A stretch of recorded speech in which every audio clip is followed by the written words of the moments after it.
From John Ryan Stadium in Metairie, Crescent City Sports is proud to present to you the season opener of the Crescent City Sports Summer League, as this evening the Jesuit-based Retif Oil squad entertains the Archbishop Rummel-based Malcolm Dienes LLC team.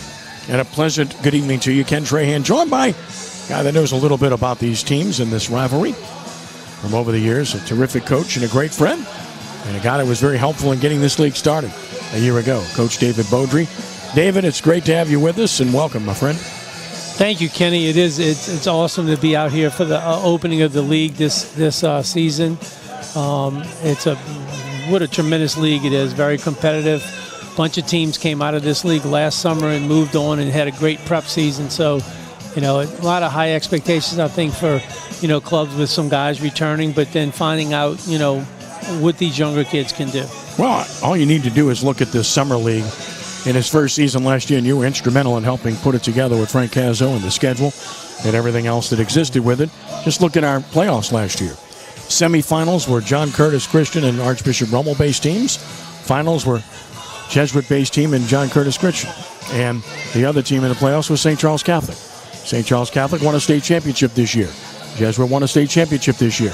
Archbishop Rummel played in a state championship game, and John Curtis Christian, of course, very good and lost to Catholic in the playoffs. So again, you're getting quality teams here, and this year this league is up to 17 teams, actually increased from a year ago. So without a doubt, it's a good idea, and it has traction, David. Yeah, and traditionally this was what Metro was years and years ago.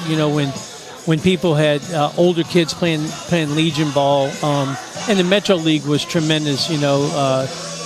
Chalmette, Hannon, the Catholic schools, and so on and so forth. And this kind of takes that place, but it really gives the coaches an opportunity to, they know what they have coming back, guys that have experience, but to see where the younger guys fit in.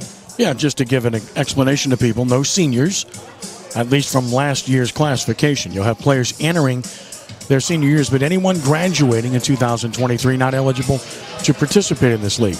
So what's the purpose for that? Well, it's for development. This league serves two purposes. Number one, to help the schools to keep their young men in the schools and to participate in the school programs. But number two, our goal is to work with others. And therefore, we play weekday games and allow these young men to play for club teams on weekend, for travel ball teams on weekend, and even showcases.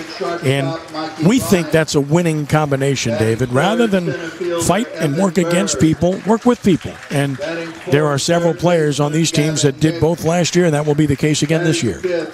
Absolutely. And the travel ball model is very important to a lot of kids and families. They've been doing it since the kids were younger. They've moved up into, bigger and better organizations. And obviously, every one of these kids that play baseball in the city of New Orleans have aspirations to go on and play at the junior college and college level.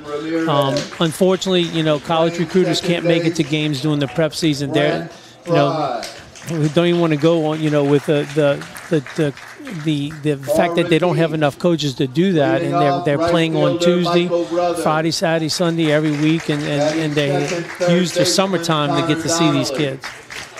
Teams are being introduced as we speak, and of course in the Summer League, many of the teams have sponsors, and again it's Malcolm Dienes LLC and our dear friend John Terrio sponsoring Archbishop Rummel, and a Jesuit, longtime affiliation with Retif Oil and the wonderful Retif family, spearheaded by Milton, my late great friend Mickey, of course Kenny, and these are really good people, really good sponsors, and of course really good institutions as well represented here tonight. You know a little bit about them. You've been around these programs, haven't you? Coach John Terrio was a classmate of mine in '79. But I began my career at Jesuit as assistant for Coach Morrow, and then moved on in 2004 as a head baseball coach at Rummel, and loved my time at both places, and it was really great for baseball. We pause now to honor the United States of America as we have the playing of our national anthem.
along with David Beaudry, Ken Trahan from John Ryan Stadium in Metairie, the season opener of the Crescent City Sports Summer League, year number 2.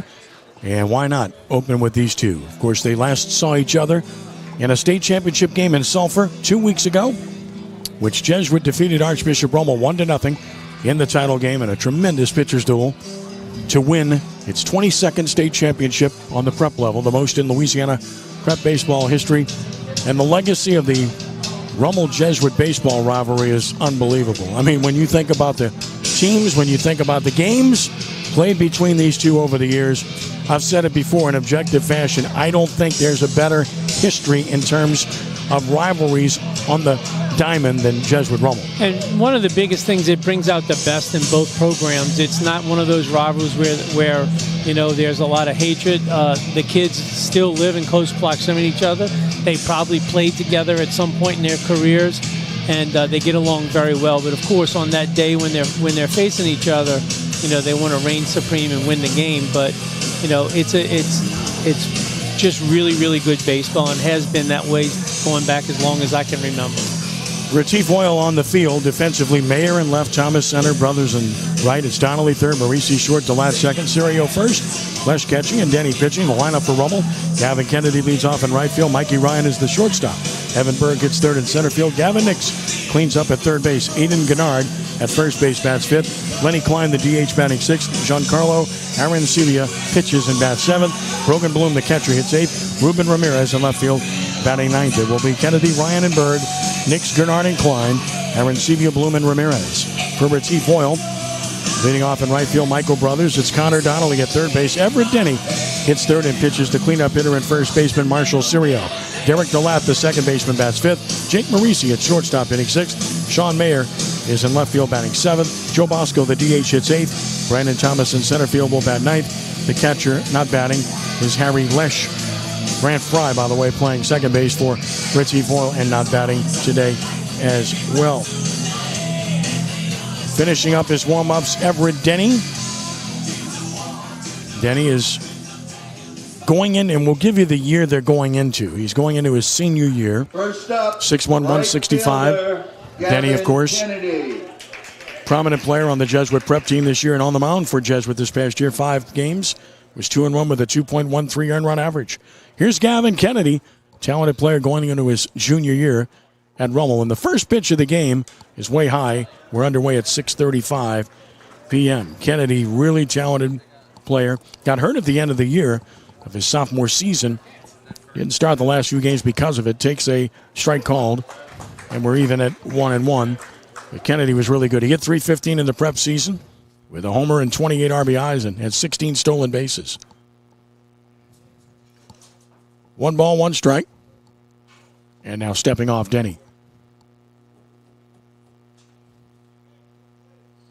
Malcolm Dienes in their black tops, red numerals, gray pants. High and away. 2 balls and a strike to Kennedy. I need to talk to Coach Cazzo. Those numbers are kind of small on the back of the jerseys. For these old eyes, anyway. All right. I got my binoculars, buddy. 2-1 is a ball high 3-1 to Gavin. Let's mention these two teams both in the playoffs of this league a year ago, 14 playoff. There's a fastball fouled out of play left side.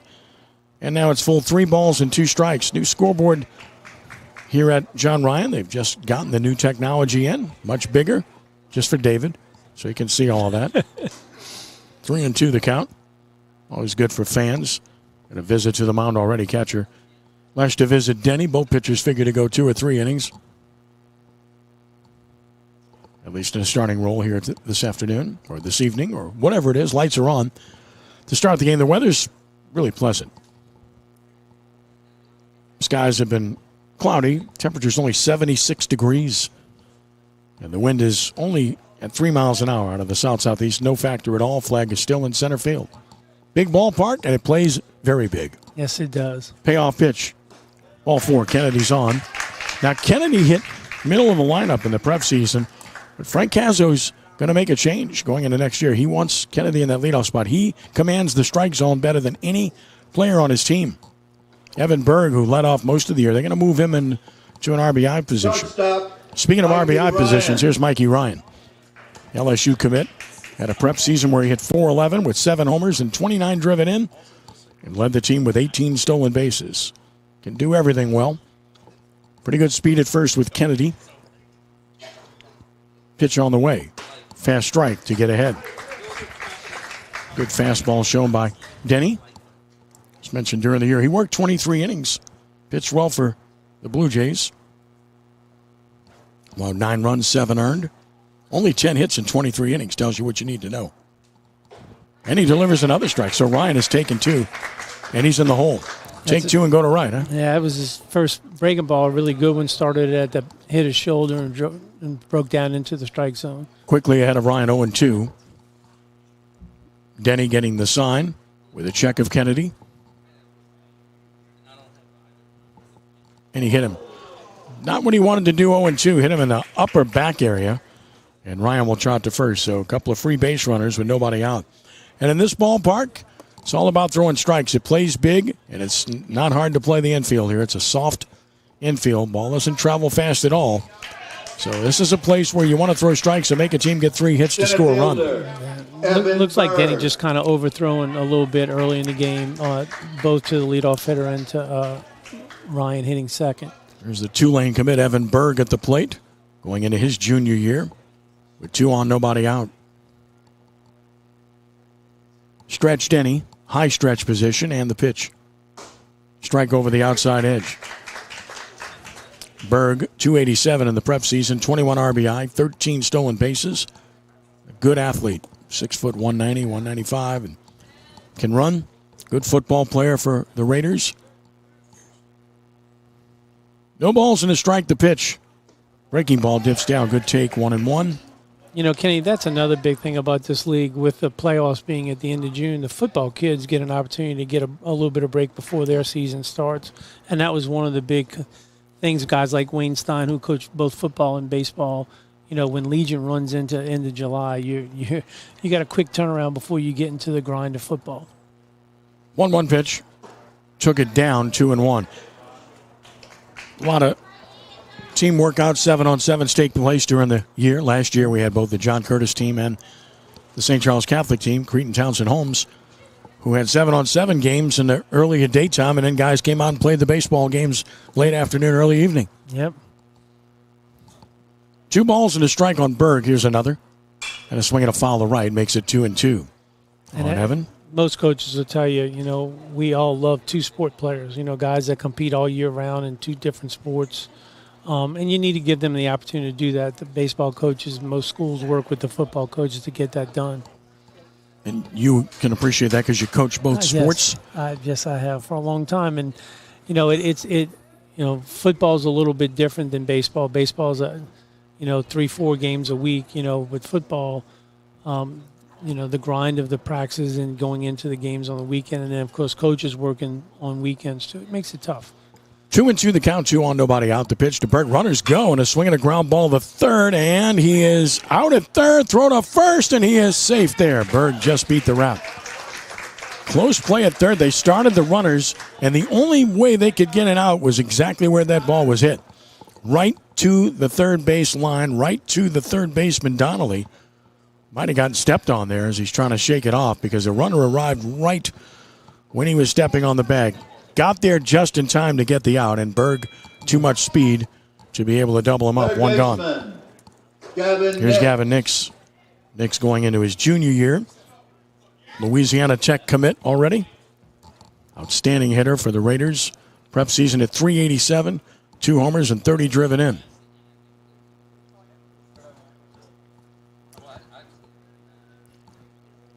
Yeah, Donnelly, when he fielded that ball, he was on the inside part of the bag. The runner arrived right as he stepped on it. So that looked like he shook it off pretty well, though. Fastball missed inside, 1-0. Yeah, Donnelly walking it off there. Nick's good hitter, second baseman all season long, playing third base now, and that's probably where they're going to move him for next season, going into his junior year at Archbishop Rummel. 1-0 pitch. Strike over the inside edge of the knees, and it's 1-1. Straight up defensively are the Oilers. wearing their blue tops, which you only see in the summer, with Retif emblazoned on them. Ball and a strike. Oh, good breaking ball. 1-2 now on Nix.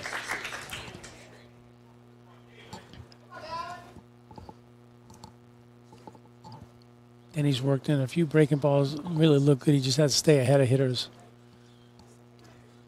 Ryan and Berg, the base runners, both very good runners.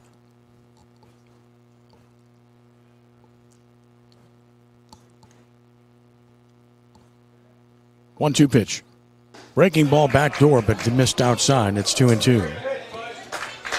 Went around the plate a little bit with that one. Quality pitch, though, with 2 strikes. Tough to take. Yeah, right off the edge. Absolutely the right call, but a good pitch. A lot of times you can induce the batter to swing and miss it. No doubt about it. 2 balls, 2 strikes, 2 on, 1 out. 7-inning game, of course, much like the prep season. Here it is. That's inside and low, so 3-2. So Frank Cazzo, he hit him. Okay. Didn't see what got him, but he did touch him. That's his second advancement of the inning. Looked like the back leg. So the bases are loaded with 1 out for Aiden Gernard. First baseman, Aiden Gernard. There's Gernard. Aiden's 6 foot 165 going into his junior year. Playing first base for Malcolm Dienes. Gernard hit .211 with 6 RBI during the prep season and 38 at-bats. With a double to his credit and a swing and a miss, it's 0-1. Did a good cut at that fastball. A little bit out ahead of it. Rummel players that graduated a couple of days ago. Moving on, not playing on this team. We'll get those names out to you. Here's the 0-1. Breaking ball, fly ball to left. Should get a run home. Backing up Mayer. That ball's carrying well. He made the catch. Easy run scoring here. Ryan tags and scores. Good job by Gernard. Sack fly puts Malcolm Dienes on top 1-0. So the Malcolm Dienes squad cashes on the free base runners as Gernard delivers the RBI. Runners holding first and second. Here's Lenny Klein, the designated hitter. Lenny, of course, a catcher. Started most of the year behind the plate for the Raiders as a sophomore. DHing today, became a better hitter this past year. He got better and better as the year went on. He ended up at .299 with a homer and 20 driven in. Goes well to right field. Takes a strike, it's 0-1. Of course, Lenny's father and family in the legal industry, lawyers. 0-1 the count, 2 on with 2 outs.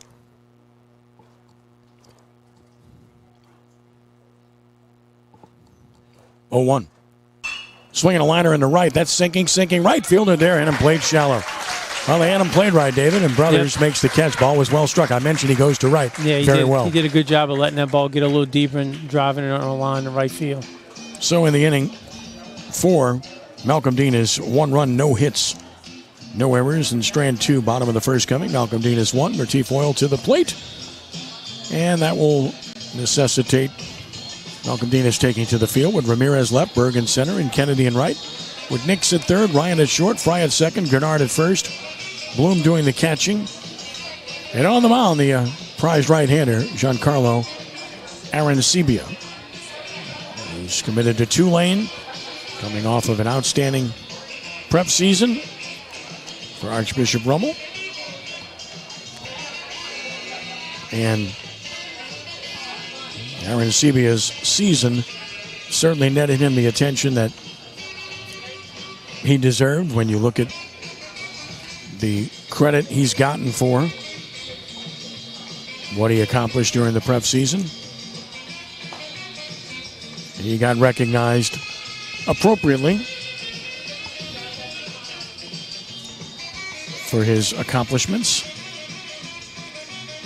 And when you look at his ability, you understand that in Region 11 and 12, he was the pitcher of the year this past year. Michael O'Brien of John Curtis was the hitter of the year. In fact, looking at that team, Bryce Pitts of Jesuit was on that team as well. Mikey Ryan of Rummel on that squad. William Good of Jesuit also making that team, as did Hunter Ufnack. of Jesuit. So Aaron Sebia, the Tulane commit junior, when we last saw him, he was dominating the number 5 team in the nation, Catholic Eye of Baton Rouge, in the state semifinals in Sulphur. In an 8-2 victory, Aaron Sebia, 6 2/3, 3 hits, 2 runs, struck out 10 in a dominant performance. And of course, he was outstanding all season long for Archbishop Rummel.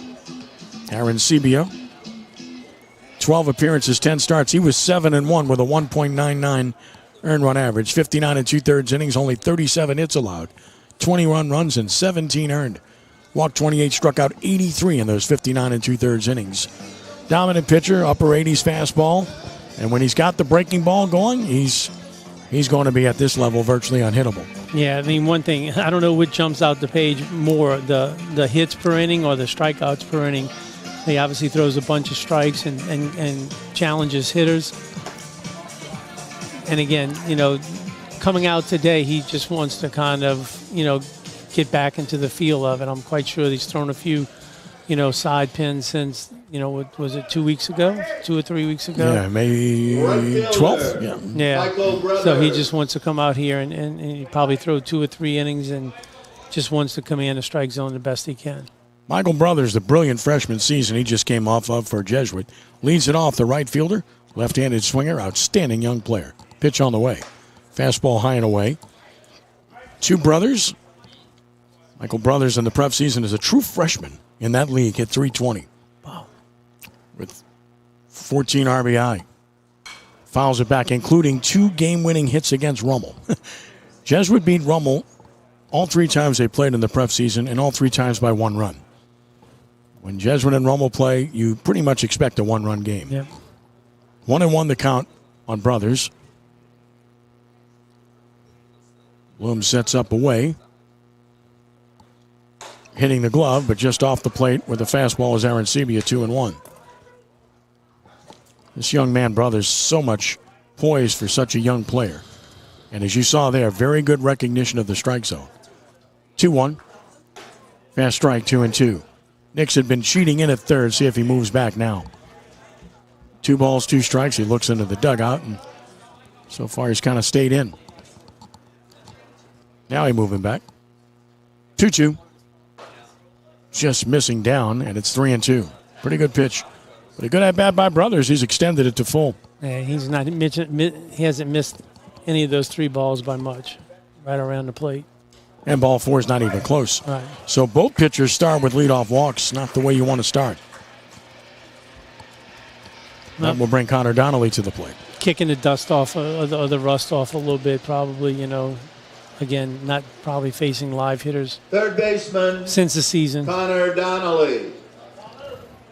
There's Connor Donnelly. Right-handed hitter Donnelly, third baseman. Played in 22 games in the prep season, takes a strike call. Donnelly hit 176 with an RBI in the prep season in 24 at-bats. Now, this Jesuit squad in the prep season, they graduated 13 guys, so it's a lot of guys to replace off of a state championship team. Aaron Sebia with the check and the pitch.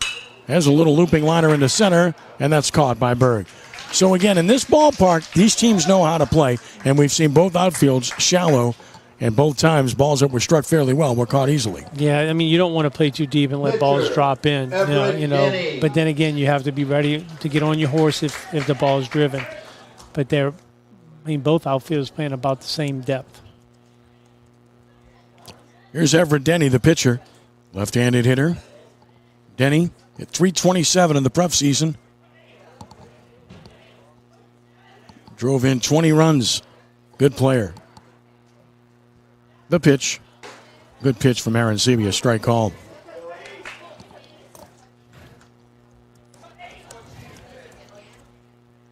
No balls and a strike.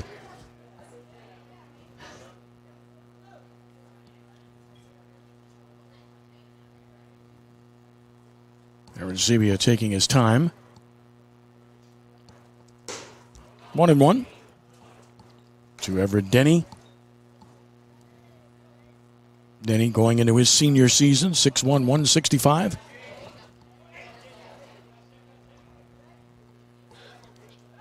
Throw to first to chase Brothers back. Brothers had just 4 stolen bases during the regular year. Swing and a miss. Well, he's so tough when he locates. When he gets ahead of the count, he elevates the fastball mid-upper 80s, and they don't catch up by and large. That's what he did to Catholic consistently. And he kept that ball right above Denny's hands. 1-2 the count.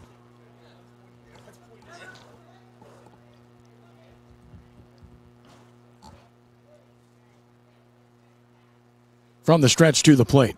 Foul back off the end of the bat to stay alive. Our David Beaudry reunion tour continues next week on Tuesday as we plan to be broadcasting from Winterscheid Stadium when Brother Martin plays Archbishop Shaw. Oh, wow. So Beaudry may have to make another Coach, visit. I went to Coach Foray's opening game of his career this year against Destrehan and went a couple of other times. Chad's going to be fabulous for He Shaw. will be. Got better and better, that team. Yep. Breaking ball. Look at that pitch. Where was that? Hello. Must have been up. Aaron Sebia looks in. Didn't get the call, and it's 2-2. Froze the hitter. And again, if he has that pitch, look out. 2 balls and 2 strikes to count.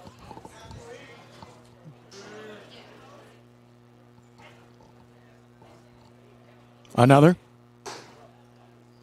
close pitch. Not getting the pitch up in the zone. It's full 3-2.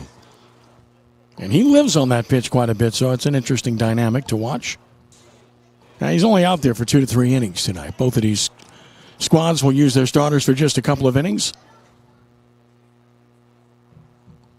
3 balls, 2 strikes. Payoff, runner goes. Swinging a foul. Denny battles. He's going to see his 8th pitch of the at-bat. As a coach, you'll love to see that. Yep. He stayed in the strike zone, taking some close pitches. Both these teams are year in and year out really good at not free swinging, hitting it where it's pitched. Still 3-2. Started the runner once. Let's see if they do so again. And now Aaron Sebia taking a lot of time, and the hitter steps out.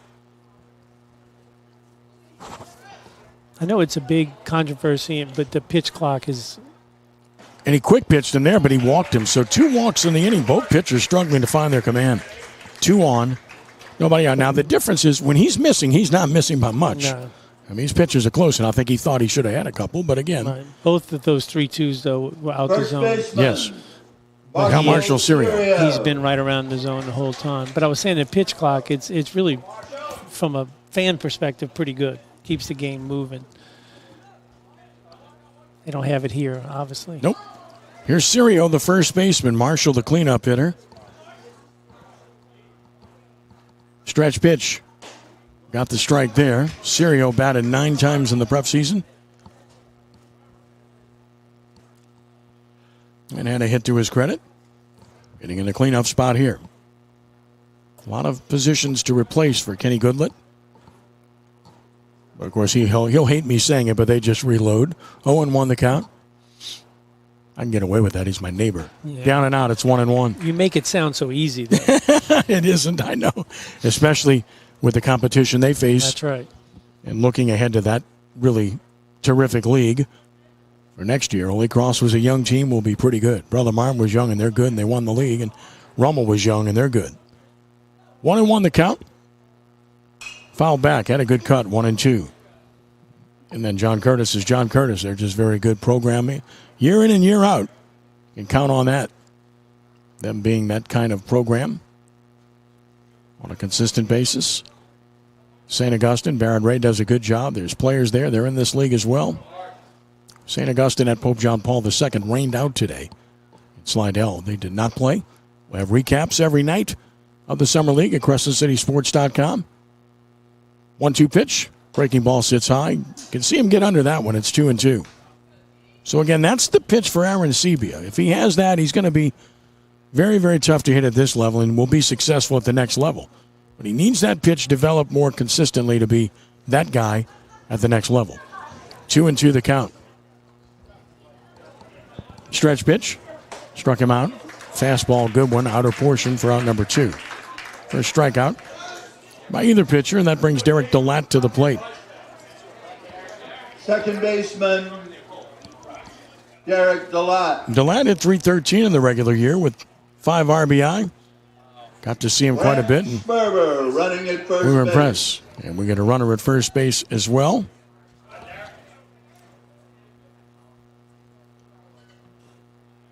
Aaron Sebia stretches. Fouled. He was late on it. 0-1. Grant Sperber is the runner at first. Sperber. Somebody wore that one? Yes, they did, right? They were leaving the park, and it hit right on their hood. On a line. Oh, my goodness. That's going to leave a mark for sure. You think? Golly. 0-1 the count. Get the number of that hitter, right? High and away, 1-1.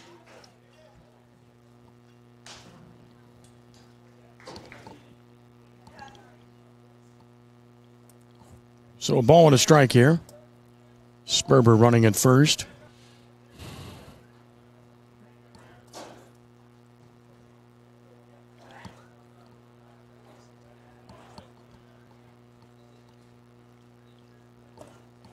One. Strike got the high strike call that time, and it's 1-2. Similar pitch to what we've seen, David. Yeah, I thought that was a little more on the inside the black. He's been working the black a little bit. 1-2 on DeLatte, 2 on, 2 outs, 1-0. Malcolm Dienes leading here in the bottom of the first inning.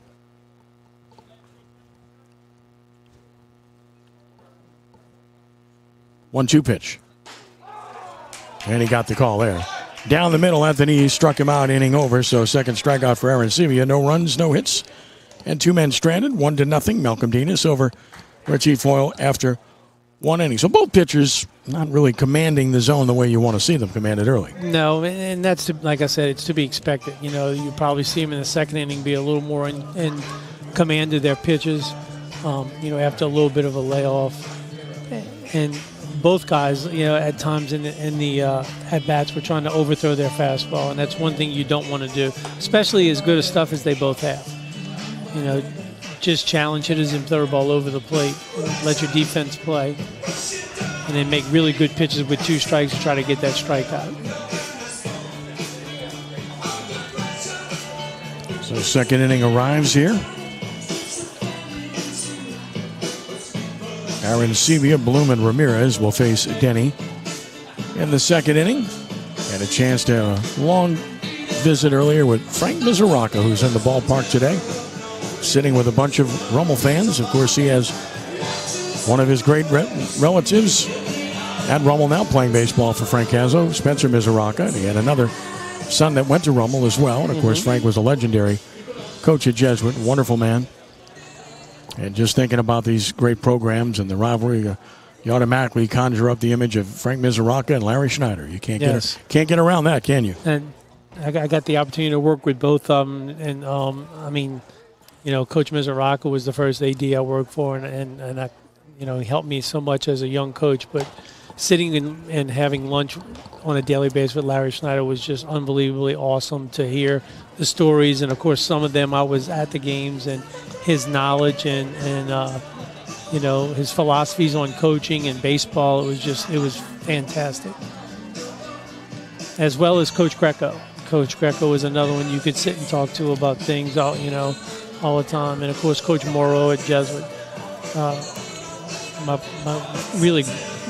Really my mentor, the guy who got me started out and taught me a whole bunch. All 4 men really great to work with. I'm talking about some of my favorite people in the world there. So here's Giancarlo Aaron Sebia going into his senior year. The Tulane commit at .309 in the regular year with 19 RBI for the Raiders. Pitch is foul back. He went up hacking against Denny. It's 0-1. Then he gave up a run without the benefit of a hit in the first. He hit 2 batters and walked 1 and gave up a sacrifice fly to pretty deep left by Gernard.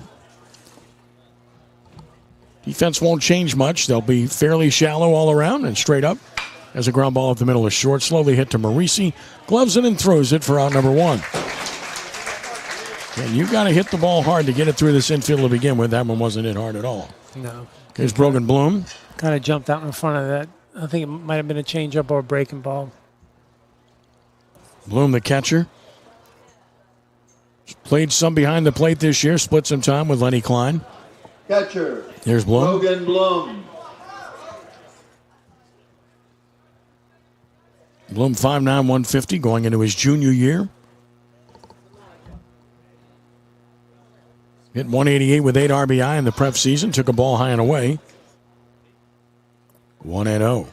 Raiders were a good hitting team. They batted .318 as a team during the high school season. Strike called. It's 1-1. Ironically, the Jesuit team hit .314. They were very similar, these two teams, both in pitching and hitting. 1-1 the count. Another. Good breaking ball, strike called. Of course, you can say that over the years a ton of times about these two teams. They were similar. Yeah. They were close in ability, and the games reflected that. Like I said, you expect it to be a one-run game when these two play. You just expect it. Anything else would be a surprise. 1-2 is high and away. Even up on Bloom 2-2. We're in the second inning. 1-0 lead for Malcolm Dienes. 2-2 now.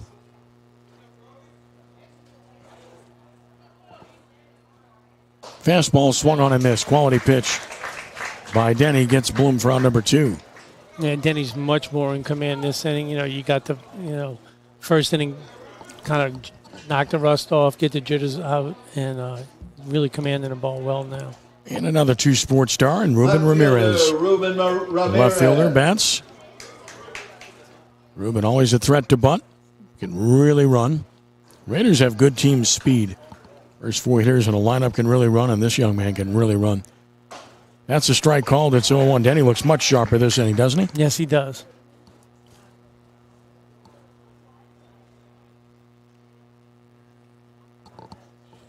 Oh-1. Over but high. Ramirez, best way to describe him is happy. You love having him on your team. He's always happy. Plays 100% all the time. Loves playing the game, whether it's football or baseball. Good breaking ball. Just missed down and out. 2-1. Wide receiver on the football team. One of the fastest players for the Raiders in football, and certainly one of the fastest in baseball. 2 balls and a strike. Another 2, Ruben. Outside and low, 3-1. I think we put the mouth on Denny. It's my fault. Yeah, me, both of us. He pulled those last 2 fastballs across his body, like maybe just trying to throw it a little bit harder than he needs to. 3-1 the count. And ball 4. So walked Ramirez with 2 outs, and that young man can run, so that would be a good time to run here with 2 outs up by a run in the second, right? Sure, and And he gets a leadoff man up. Right, and if he does get thrown out, you just start the next inning with your leadoff hitter. You're expecting to go 1 of the first 2 pitches. Well, Ramirez, 14 for 15 in the stolen base department during the regular year, and he wasn't a starter much of the year, so he tells you a lot about him. And Anthony Mooney, the senior who played left field during the season. Down and in, ball 1. And I got to get that one in because Anthony's dad is sitting over to my left. Even though his son's graduated, he supports his school. Craig Mooney, who's general manager of the Wyndham French Quarter and my chairman of the board for the Saints Hall of Fame that I run. Okay. 1-0 the count on Gavin. The pitch. Hard hit ball. That's a base hit to right. Really like Gavin Kennedy. This guy's going to be he's already a really good player. It's 2 on with 2 outs. Kennedy he just commands the strike zone. Quick bat, quick hands, and he'll hit the ball where it's pitched. Here's Ryan. I mean, one of the things, of course, in baseball, the leadoff walk and the 2-out walk, you're going to get out of an inning, have an opportunity to get out of an inning with maybe 8 or 10 pitches now. The inning extends with a walk, a single, and now, And now you get their most dangerous hitter up. Yeah, 2, 3, 4 hitters up. Ryan, of course, the most productive Rummel hitter during the regular year. It was hit by a pitch, scored a run on the first, the only run of the game thus far. Down and out, ball 1. And the inning started very innocently with 2 quick outs, but now 2 on with 2 outs. Again, the defense stays the same, straight up. 1-0. Breaking ball, strike call, good pitch over the outside edge. Got a good 12-6 breaking ball, does Denny? Yeah. That caught a lot of the strike zone coming down and did. He's going to be very important to their team on the mound this coming prep season in 2024. Ball and a strike. Outside and low, 2-1. Ryan has power to all fields. Again, 7 home runs during the year. He and Rhett Centenni tied for the team lead in that department. Centenni on his way to Central Alabama with Brock Bollinger from the high school team. On 2-1, Ryan got hit again. So for the second straight time, he's hit by a pitch, and the bases are loaded with 2 outs for Evan Berg. Breaking ball, just kind of spun off with his front side and left his arm behind and kept the ball on the inside part of the plate and hit the batter. Kenny Goodlett will make his way to the mound to have a discussion with his right-handed hurler, who's now hit a couple. 3, in fact, and he's walked 2. That's a lot of free base runners, and now he's in a pickle with the bases loaded, 2 outs with Berg coming to the plate. We'll have a game of the week every week during the regular year here on Crescent City Sports from the Crescent City Sports Summer League. As mentioned, next Tuesday night. It's always going to be on a Tuesday, by the way. We plan to be at Winterscheid Stadium for Brother Martin and Archbishop Shaw. Other games that we've penciled in and targeted: Mandeville at Chalmette, St. Charles Catholic at Lutcher, and stay tuned on the others. Some pretty good matchups there. Yeah, it sure is. Pretty good coaches, pretty good matchups. Brady Benoit with another new job, right? Yeah, my buddy. What a tremendous job he did with me at Rummel, and he's going on and been in Texas and now at North Shore and now moving on to Mandeville. He's a great coach. Bases loaded, 2 outs for Evan Berg. From the full windup, Denny will work now. He steps off. Berg grounded into a fielder's choice, hit it right to the third baseman, who got the force at third back in the first inning with 2 on. First pitch on the way. Berg pops it straight up the chute. So one pitch will get Denny out of this mess. Shortstop wants it. He's got it. Marisi, inning over. No runs and a hit. 3 left, and Malcolm Dienes has already stranded 5 runners in 2 innings. Bottom of the second, 1-0 lead for Malcolm Dienes over Retif Oil. Coverage of the Crescent City Sports Prep Summer League is brought to you by the Lamarck Motor Company in Kenner. Lamarck Ford, the #1 Ford dealer in the Metro New Orleans market. Must be a reason. Aaron Sebia will make his way back to the mound to work into a second inning of this one. Doug Neal, Chip Manura assisting Frank Cazzo on the Malcolm Dienes side. Darryl Delsa, Gino Gambaluca on the Retif Oil side for Kenny Goodlett. A lot of good baseball names involved there. And no doubt. The manures are spread all over the place, but each and every one of them do a tremendous job. Obviously, Kenny, at the college level, at the high school level, can imagine sitting around the living room watching baseball with those guys. Right. You think Chalmette, Holy Cross, Rummel, I mean, they're everywhere. Yep. Great baseball family, great legacy. Simply good people. You're in the second. Aaron Sebia will be working to Marisi, Mayer, and Bosco for Retif Oil. This ballpark opened in 2012. It's 11 years now, Dave. Doesn't seem like it's been that long. No. We scrimmaged Jesuit right before it opened. They had obviously the big game that you covered with Holy Cross, and kind of had a dress rehearsal of a scrimmage. And when I walked up, I was like, wow. And played some great games here. Legion Regional one year, we lost 5-4 in 15 innings on a Sunday afternoon. It was about 1,000 degrees on that turf that day. It was a long game. But they've had some great games here, and it's certainly a great place to watch with great sight lines all the way around. Here's Jake Marisi, the shortstop. Jake, a 2-year starter for Jesuit. Started as a true freshman. Took it away for ball 1. Marisi Hit 242 in the prep season. No homers, 9 driven in.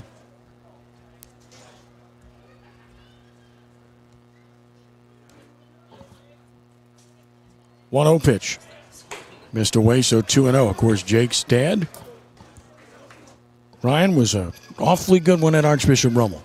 Yes, he was. Covered both schools here. 2 balls and no strikes. And that one, I guess, missed away, 3-0. Another close pitch.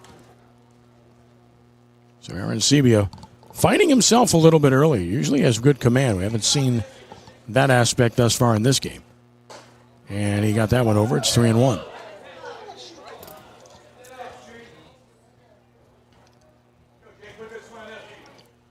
Very shallow for Marisi all around. Very shallow. 3-1. Swing and a miss. Just challenged him. It's 3-2. I believe he'll stick with the number 1 here. It's his best pitch anyway. 3 balls and 2 strikes. Payoff. He did, but he's way high. Leadoff walk. Second straight inning, walks the leadoff man. So that's 3 walks already. Uncharacteristic for Giancarlo. Yeah. Tough to come out the first day of the summer, but usually in the second inning they usually Sean Mayer. kind of fix themselves, but just missing high a little bit. Sean Mayer bats, the left fielder. He took a strike.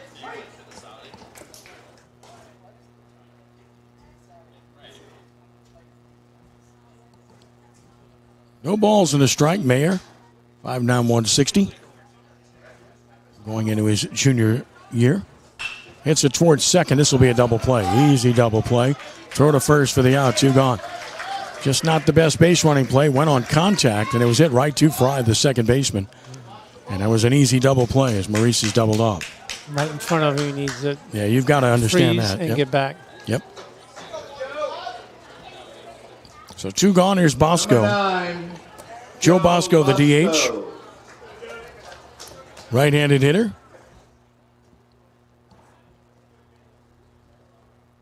Breaking ball missed away. Bosco, 6'1", 180, good-looking young man. Just a sophomore.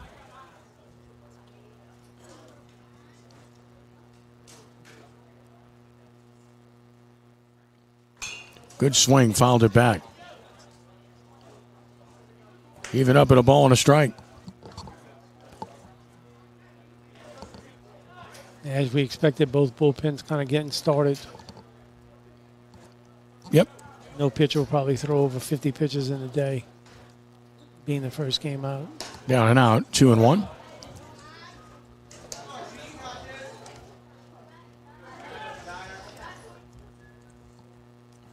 Two balls and a strike on Bosco.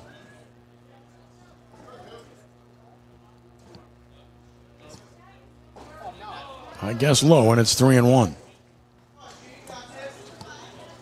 Aaron Sebia not that sharp and around the plate and not getting a lot of the pitches that he would hope he would get. 3-1 pitch. That is in there, so it's 3-2. It's taking all the way there.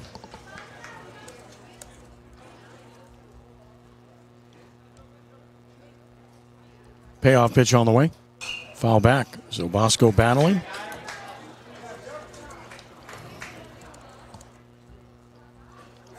Holding at 3-2 with 2 outs, nobody on. Outfield shallow. This young man's strong. He can hit the ball a good distance. Payoff pitch on the way. Swing and a miss. He challenged him. That's the pitch that Aaron Sebia dominates with at this level. The elevated fastball with 2 strikes. People just don't get up to it, David. Yeah, that was an outstanding pitch on the outer half up in the zone. And he was slightly behind it. So, nothing across here in the second. We go to the third. Malcolm Dienes 1 and Retif Oil nothing. And Trahan with David Beaudry. While we have this opportunity, I know David wants to weigh in as well. We would love to congratulate the Delgado Dolphins on a brilliant season. This year, the Dolphins lost today 12-9 to the number 1 seed playing in Grand Junction, Colorado. They went 2-2 in the World Series. Eliminated today. Fantastic season. 2 games in the World Series, won the most in school history. They had a special team. And boy, the things would have been different. They lost a 2-run lead in the bottom of the 9th inning in the opening game. Otherwise, they'd be sitting pretty. Yeah. Heading into today, but that one got away. They fought back 1-2, but couldn't quite pull it off today.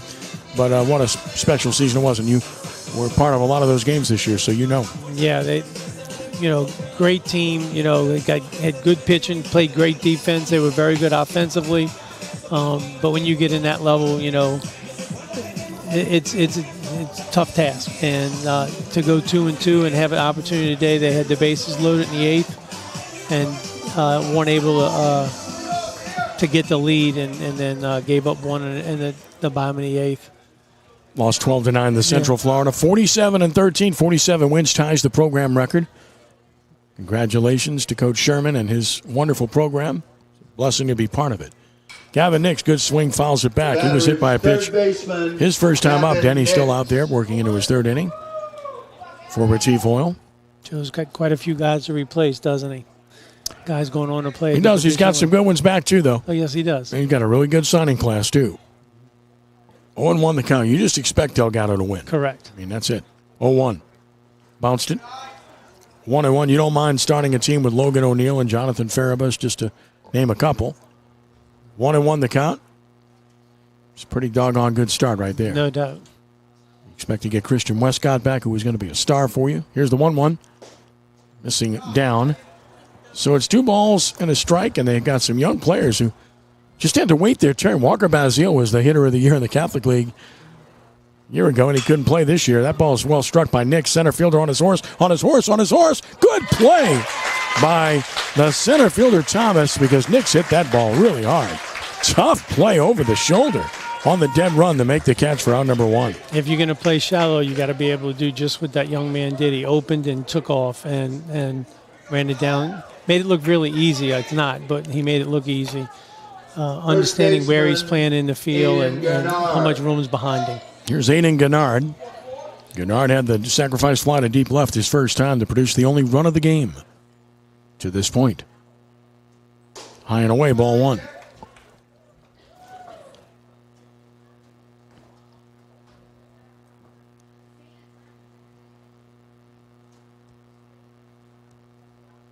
One-0 as Crank fouled down the third base side, and it's 1-1. Aiden figures prominently in the plans for Rummel this coming season. Ball and a strike.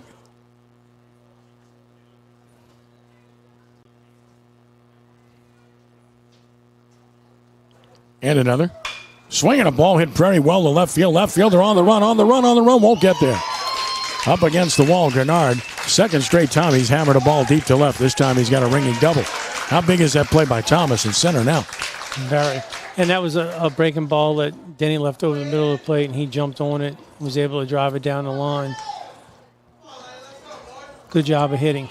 So Gennard rips a double to left, and here's Lenny Klein, who hit the ball hard but lined out to right his first time. As I said before, Lenny is designated hitter. Good hitting the ball the other way. He wants to stay behind the runner here for sure.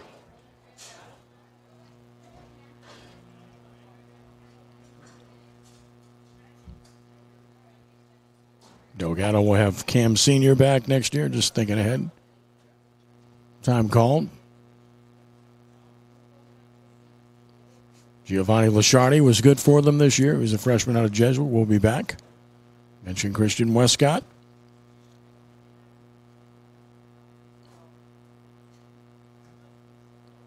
Jonathan Farabus, of course. Kyle St. Pierre. Outside a ball, 1-0.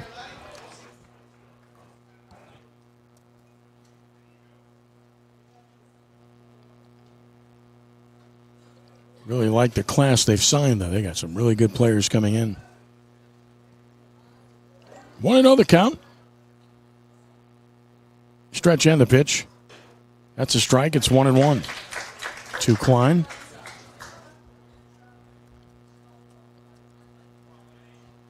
Ball and a strike.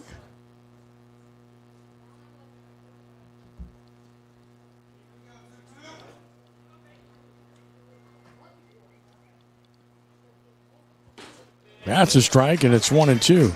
And you think about Delgado, they've got two really good pitchers from these two schools signed for next year. Bryce Pitts from Jesuit and Brady Schmidt from Archbishop Rummel.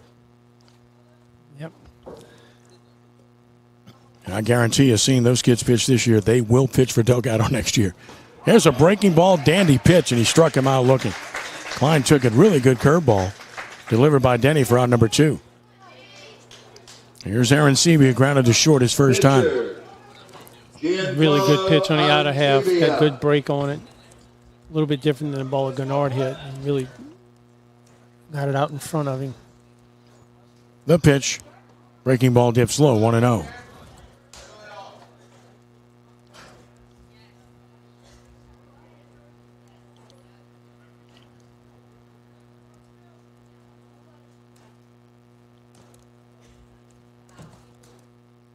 From the stretch to the plate, and that's down and out. Nice pick by the catcher, Lesh. It's 2-0. Denny wants to challenge the hitter here last inning with the 2-out walk. He was able to pitch around it, but that's obviously you want to get back in the dugout. 2 balls, no strikes. And he popped him up. Right side should end the inning. On a 2-0 pitch. Second baseman, first baseman, who wants it? First baseman making the catch, Sirio.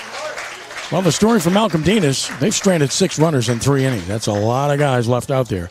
No runs a hit, 1 man left. So we head to the bottom of the third, still 1-0. Malcolm Dienes on top of Retif Oil. Just unable to get that big hit thus far. And give Everett Denny credit for being able to pitch out of the trouble thus far. So a good job done by Denny, and now we're on to the bottom of the third. Expect we'll see Aaron Sebia for 1 more inning. We'll wait to see if that is the case. Might have been the last we see of Denny. You can already see that Malcolm Dienes has its bullpen busy. Getting ready. Got to believe it's Connor Perrott who we expect to see at some point in this game. That is Connor Perrott, the big right-hander, who is warming. It is Aaron Sebia that will pitch the 3rd inning with a 1-0 lead.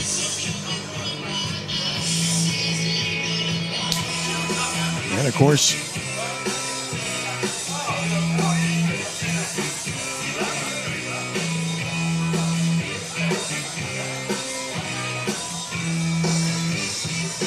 really good college baseball stories everywhere. We mentioned Delgado, but you got Nichols. Of course, the Colonels winning the Southland Conference and heading to Tuscaloosa in the Alabama Regional to take on the Crimson Tide. You got the University of Louisiana at Lafayette, of course, going to Coral Gables to play in the Miami Regional. They play Texas. Tulane in the improbable story of winning the American Conference Tournament, heading to Baton Rouge to take on rival LSU, the number 5 national seed. And nothing but the best to all of those programs as they strive for even greater success on the season. Some great stories there. Great story for Mike Silva and Nichols in that program and what they've accomplished. Richly deserved. They won the regular season and they won the tournament. That's impressive. They've really gotten great pitching throughout the last month of the season. Their bullpen was lights out in the Southland Conference tournament. And, of course, one that's kind of dear to my heart is the Southern Miss with Coach Guy Berry retiring, winning their conference tournament and going to Auburn, which I think they have a chance to do well in that. I do, too. They have a very experienced club, a lot of guys that were in the Super Regional last year against Ole Miss. I'd say they're a co-favorite. Here's Brandon Thomas, the center fielder, took it high. Thomas made the outstanding play last half inning that kept this a 1-0 game in retrospect. Yes. Thomas, 7 at-bats in the regular year. Got an RBI for the Jesuit prep team.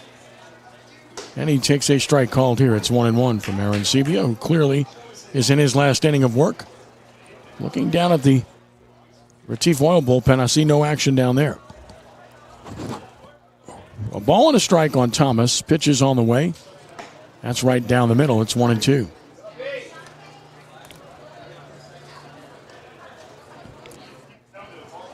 So a ball and 2 strikes.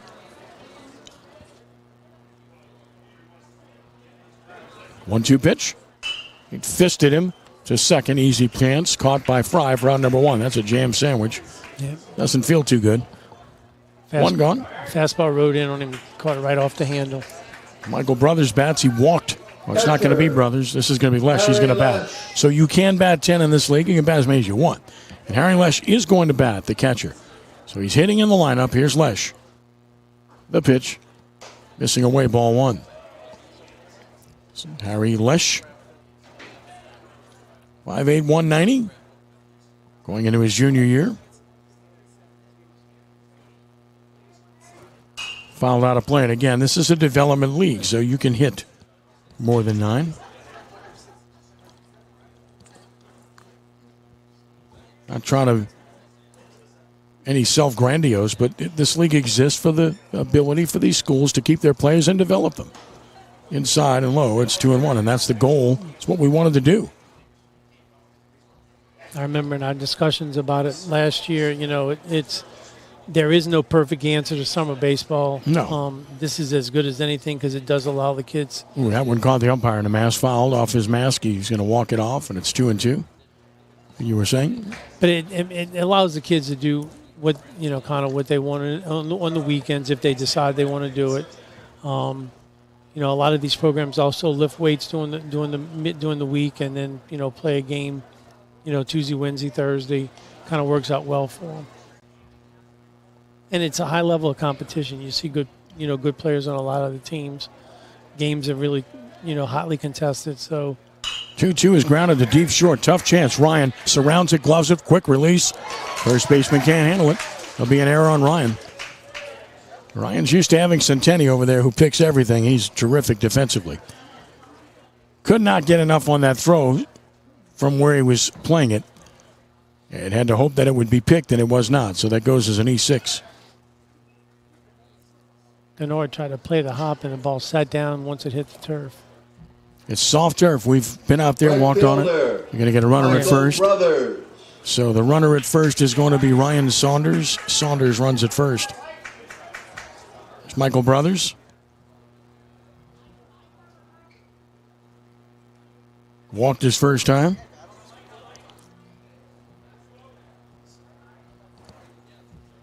First pitch. Fouled off the end of the bat. Off-speed pitch, 0-1. Number 16, Ryan Saunders, running at first base. No balls and a strike. Still night. No wind here at all this evening, but still a pleasant night to be out here with the temperature at 76 at game time. 0-1. Bunts it in the air, foul. It's 0-2. Enjoy the 76 while you can. It won't last much longer. No. Those 90s will be back really quickly. No balls and 2 strikes.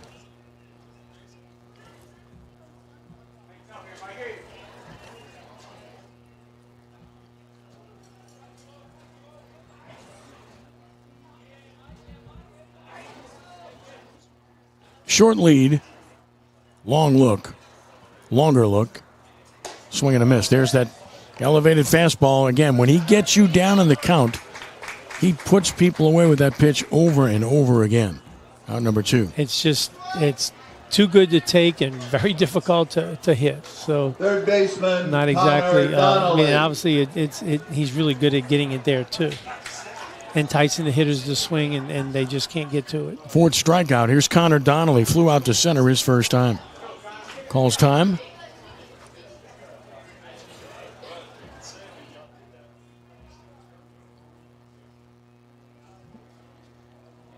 Aaron Sebia pitches. And a pop-up right side foul out of play. It's 0-1. On the roof. Sound effect. Check that one. No balls and a strike. Coverage of the Crescent City Sports Prep Summer League is brought to you by Gibbs Construction, a leader in the construction industry in Louisiana and the Gulf Coast for more than 45 years. Transforming dreams, visions, and plans into reality. Gibbs Construction. Fouled out of play. It's 0-2. Thanks to Larry Gibbs and Gibbs Construction for supporting high school athletics in so many fashions over so many years, including with us, which we deeply appreciate. He's done fantastic work with the youth programs at Butch Dewey Playground in Kenner as well. Sponsoring the Little League, the Summer League, not the Summer League, the Little League Baseball franchise. Foul back again. So Donnelly putting a lot of balls in the parking lot here, holding it 0-2. So a young man from Jesuit had one in his hand, and he was running to get another one. Chase. Yep. No balls and 2 strikes.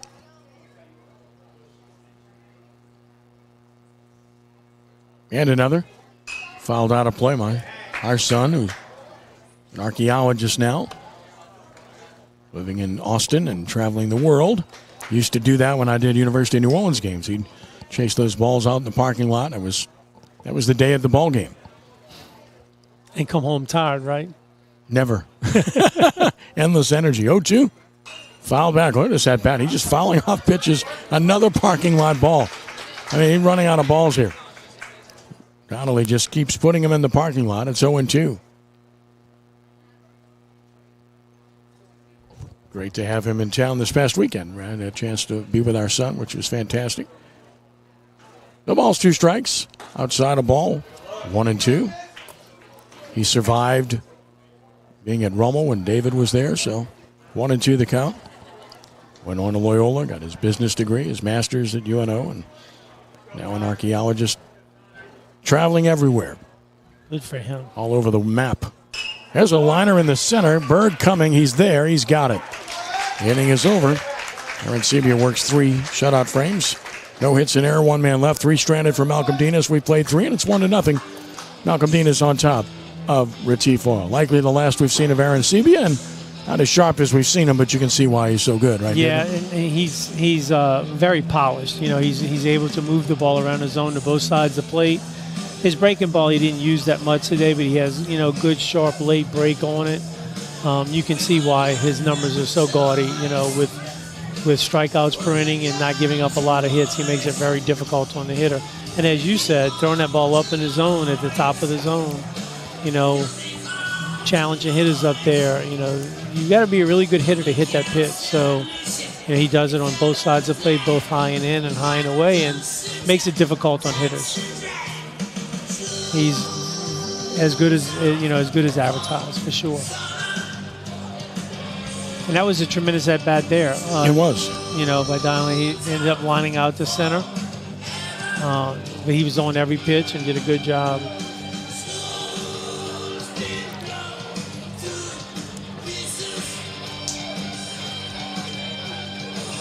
Always good to see the legend. Mentioned Frank Mizarok earlier.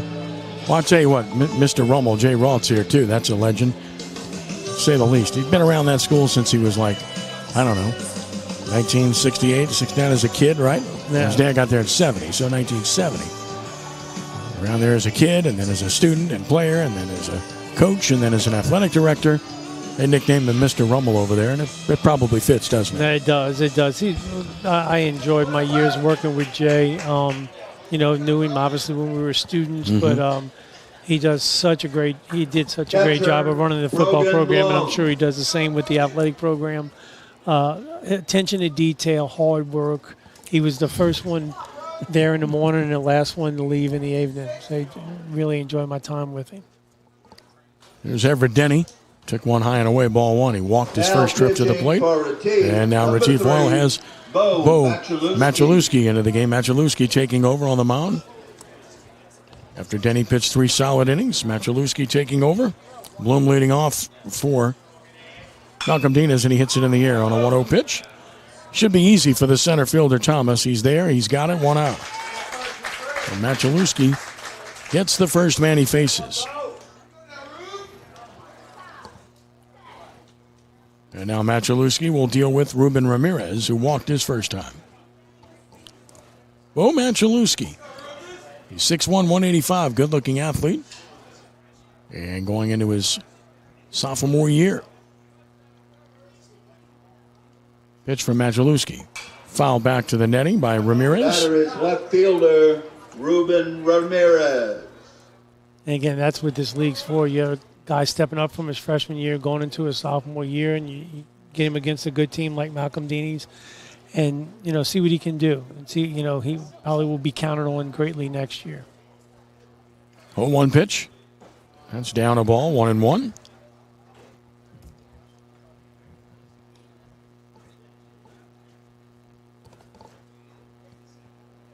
So a ball and a strike here with 1 out, nobody on. Yeah, in the fourth, 1-0, Malcolm Dienes on top. Here's Ramirez, who bunts very well. He bunts this one. Pitcher has to hurry and safe at first. Boy, he can run. Like I told you earlier, he puts it on the ground bunting. He's got a chance 50-50 every time with his speed. That was an excellent bunt right down the line. The pitcher actually did a good job. He fielded on the line, stepped back away from the runner, made a good throw. He just beat it, and that's always big when you can do that, especially in the 9 or the leadoff spot to set the table for the bigger hitters coming up. Gavin Kennedy will bat. He's been on both times. Walked in the first, singled to right in the second. Got a big hole through the right side here with good speed at first. Not going. And a ground ball foul down the first base side.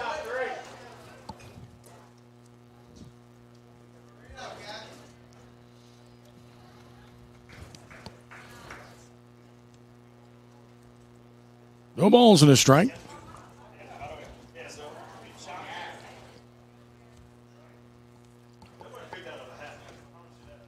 Runner at first with 1 out. Good speed, Ramirez. There he goes. Pitches down and out. They'll never throw him out. They didn't even bother to throw as he steals it easily. He had a great jump on the pitcher. Obviously a freshman pitcher, at freshman ball, you don't have to really hold runners like you do in varsity. Guys are going to steal on you. You need to be able to vary your timing, use your move, and hold them close and be quick to the plate, give your catcher a chance. That time he had a tremendous jump. And they better hold Ramirez on at second, and he'll take off again. 1-1 the count. The pitch outside to Kennedy, 2-1. Only thing working in Jesuit's favor with that is the left-handed hitter in the box. Right, correct. Clean path for the catcher. 2 balls and a strike.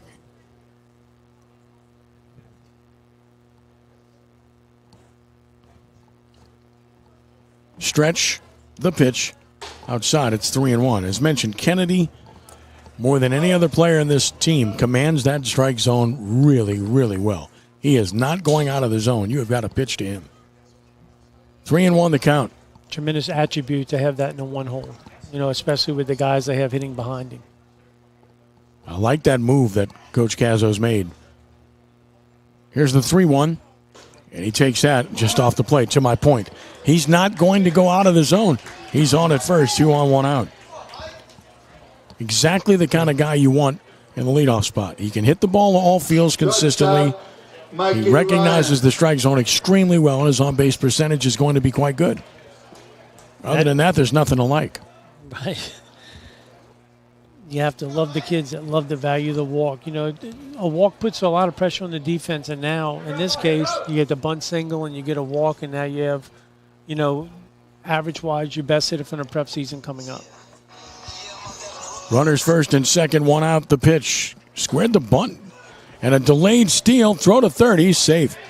So Ramirez uses his speed on the front end of a double steal on a pitch that was a ball to Ryan, and now the Raiders have 2 in scoring position with 1 out. That was a classic fake bunt steal. He didn't get a great jump. When he showed bunt, the shortstop jumped behind him and kind of made him stop his feet, but he was very much quick enough to get there. So now a base hit could get the Raiders 2. 1-0 the count on Ryan. He's eminently capable of doing that. And he swings and shoots it foul to right. Will be out of play. Count even at a ball and a strike.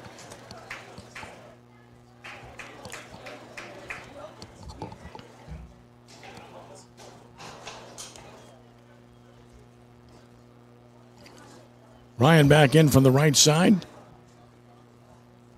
29 RBI in the prep season. And now stepping off the pitcher. Maciulewski. In relief of Denny, who went 3 innings. Allowed a run. On 2 hits. The pitch. Breaking ball hammered foul. He couldn't quite wait on it. Yanks it into his own dugout. A little friendly fire there. And it's 1-2. Mike has tremendously quick hands. Fastball on the outer half, able to get to it easily. And, of course, that breaking ball hung up a little bit. He's right out in front of it. Yeah, just a little bit early. Denny walked 2, hit 3, and struck out 2. He pitched out of trouble consistently to give his team a good chance here. Stepping off once more is Machalewski. We're in the 4th, 1-0. Malcolm Dienes on top. Crescent City Sports Summer League beginning here this evening. And again he steps off, so he can't get together with his catcher. And therefore Lesh is going to go out and talk to him. Well, we look at this league to give you some sort of perspective on it. Malcolm Dienes, Rummel-based, Retif Oil, Jesuit-based, Terry's Oysters, based at Bell Chase, Peck Seafood in North Shore, Cypress Physical Therapy at Lutcher, Mandeville, its own team sponsor, River Ridge Patriots at John Curtis, St. Thomas Aquinas, Cretan Townsend Homes, based at St. Charles Catholic, Gulf Coast Bank, based at Chalmette, Corcel Law, based at De La Salle, Ponstein's at Holy Cross, Chapter 4 Restaurant, St. Augustine, Pope John Paul II, K's for Kids at Brother Martin, Lakeshore, playing under the school banner of Lakeshore this year. And, of course, Archbishop Shaw, the 17th team, Refuel, continues to sponsor the Archbishop Shaw program. That's our league this year. Great to have them. Trying to get on the same page on the signals. Yeah, they're having some issues. The catcher and the pitcher having some sort of problem. Yeah, just really not getting it straight. But keep in mind, new players, right? Right. And, of course, in high school, you can't use the apparatus that they use in college, which makes it so much easier. Mm-hmm.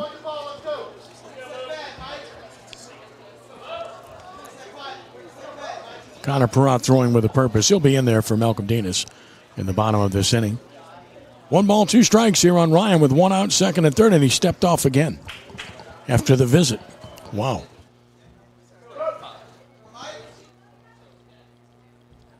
Finally ready. 1-2 pitch to Mikey. Swing and a miss. Big strikeout. Boy, that's a huge strikeout. With runners at 2nd and 3rd to get their best hitter. 2 outs. Big pitch by Machalewski. Yeah, good breaking ball down in the zone. The one that Ryan hit down the third baseline, into the dugout was a hit kind of hung up. That was very sharp. Here's Evan Berg. He's grounded into a fielder's choice and popped out.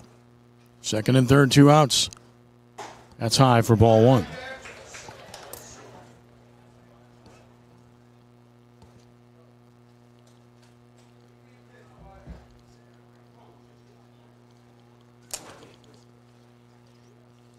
One ball, no strikes. And another. High and tight, 2-0. You know, one thing with the base open, although you really never like to load the bases, but it does give you the freedom to, if you feel comfortable with your catcher blocking the breaking ball, to use both pitches. A walk puts a force on, with 2 outs. 2 balls and no strikes, and he pops him up to right. Right fielder, long run toward the line, still going, foul territory, makes the catch. Brothers handles it for out number 3, and the story continues for Malcolm Dienes. They have now stranded 8 in 4 innings. We go to the bottom of the 4th, still 1-0. Malcolm Dienes on top of Retif Oil, and I'm sure we're going to get a new pitcher coming up here for Malcolm Dienes into the 4th. So it's missed opportunities for Malcolm Dienes, and it's also good pitches being made by Retif Oil when they need to make those pitches, right? Yeah, I mean, you get the strikeout on an excellent breaking ball on the 2-hole. And that was the key right there. Right, and then took a little something off that, and the hitter, got out ahead of it a little bit and hit it up in the air. Again, we talk about, kicking the rust off for pitchers. Obviously, hitters haven't seen a lot of live pitches in the last couple of weeks either. Yep. A week or 2 from now, they'll be much more prepared.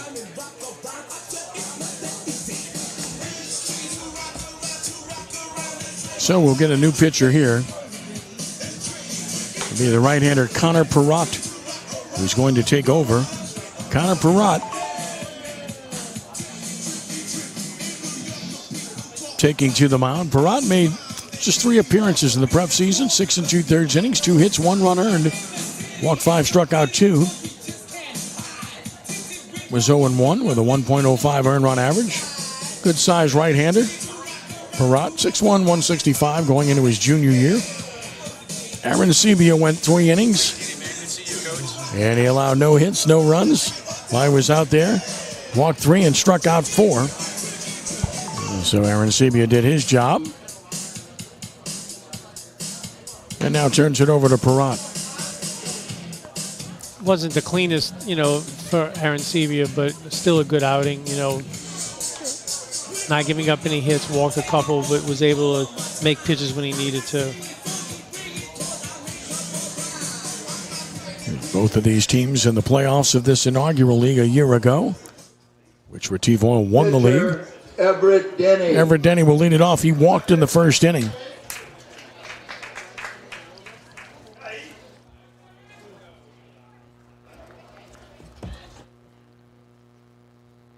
Here's Denny against Perrott for the first time.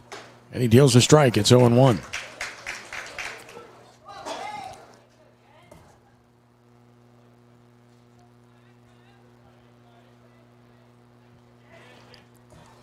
Next one from Perrott. Ground ball foul down the first base side. Something off speed he was out in front of. It's 0-2. 2 good pitches. The first one, and fastball on the outer half. Challenged him on the inner half with the breaking ball. No balls and 2 strikes.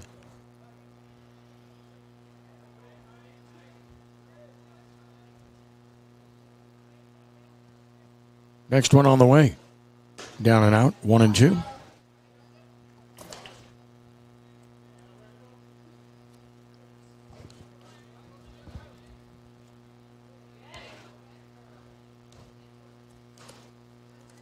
One, 2. Just missed the outside edge. 2-2.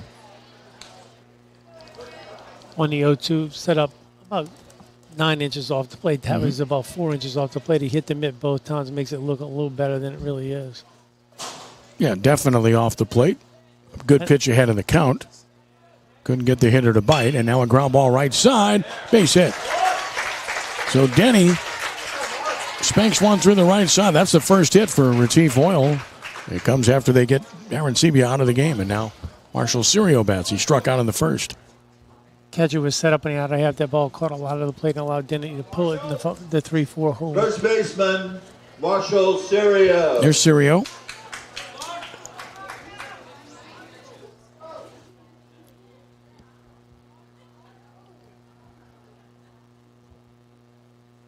Struck out swinging in the first against Arancibia. Ground ball is short. This could turn. Ryan steps on second. An easy throw to first. Double play. Doesn't get much easier than that, does it? No. Right up the middle. Catch, step on the bag, throw. Easy 6-3 double play. It's 2 double plays turned by Malcolm Dienes in this game.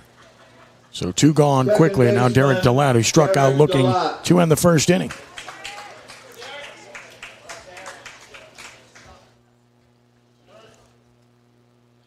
First pitch, missing away, ball 1.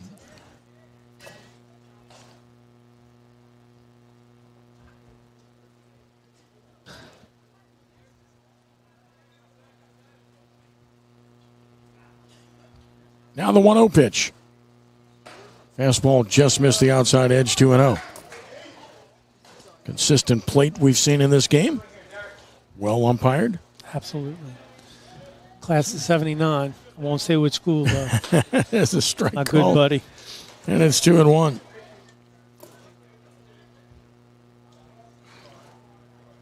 What a tremendous job the New Orleans umpires do. They really, really work very hard at their craft. Off the end of the bat foul. And the count evens at 2 balls, 2 strikes. Whether fans or coaches or players believe it, they work as hard as this as the players and the coaches do.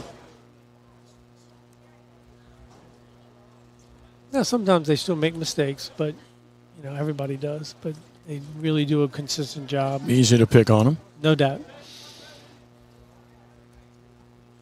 2-2. Swing and a miss.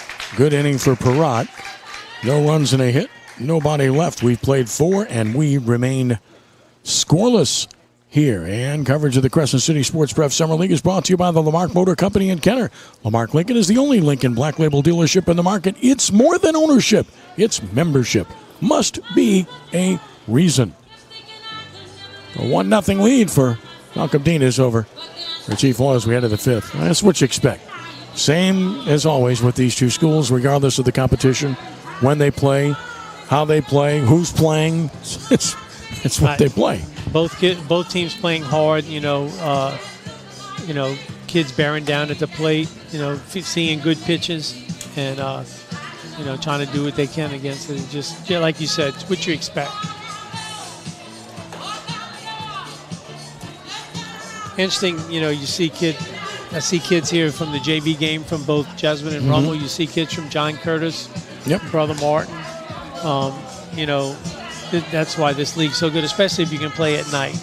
When you get night games, and people can come out and keeps baseball alive in the city.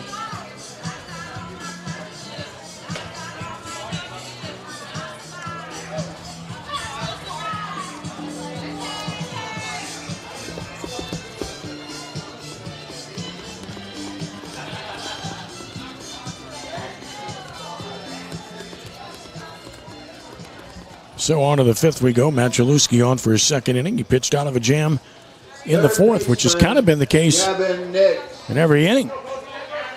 For Retif, they've had to get out of trouble. They've done it. Gavin Nix bats. He's been hit by a pitch, and he hit one deep to center. Terrific catch by Thomas. Robbed him and really saved a run in the 3rd. Maybe prevented a big inning. Fast strike over the outside edge. Got the call. It's 0-1.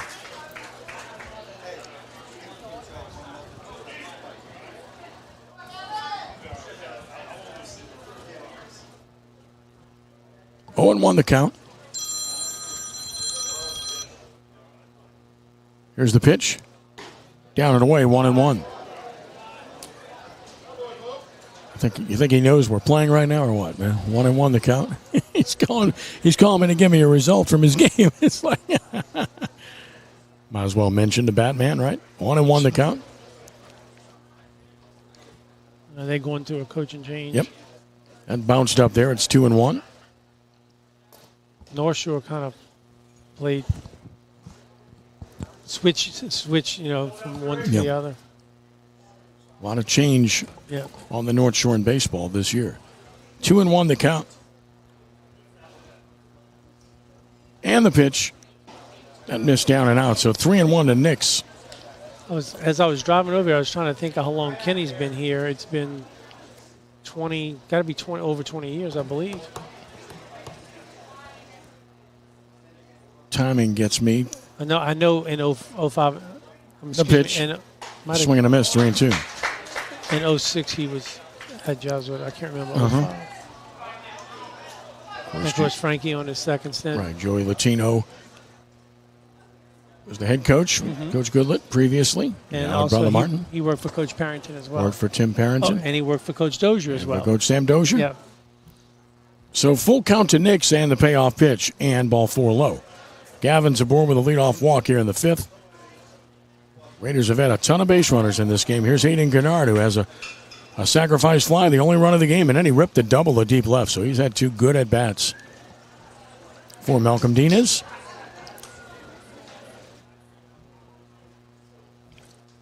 First baseman, Hayden Gennard. Thing, if you gave his father a Rummel jersey and a Shaw pitcher was pitching, he'd get 4 hits. Hayden? No, his dad, Ryan. Oh, Ryan, yeah. I think every time we played him when he was at Rummel. That's another hard hit ball. Boy, Hayden Gennard is spanking the ball hard here tonight, isn't he?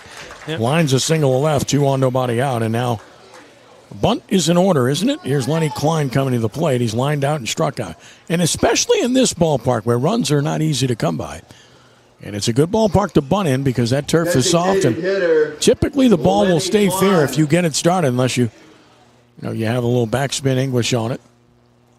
Lenny's taking a long look over there, just as you would think.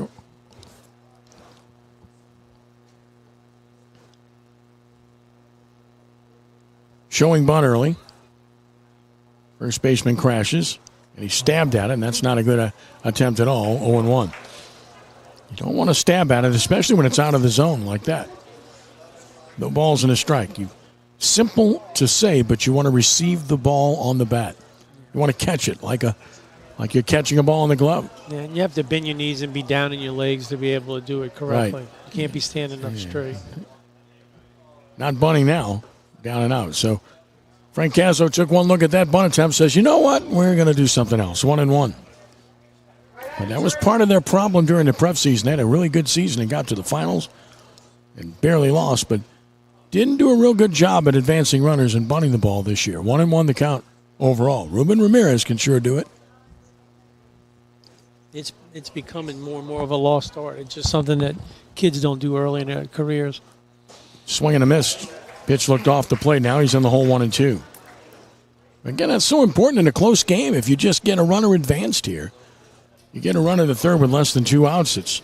That was a swing and miss. Was a good approach. He wants to try to hit the ball in a 3-4 hole to take away the double play and move the runners up. Well, as I've said earlier, that's his natural swing anyway.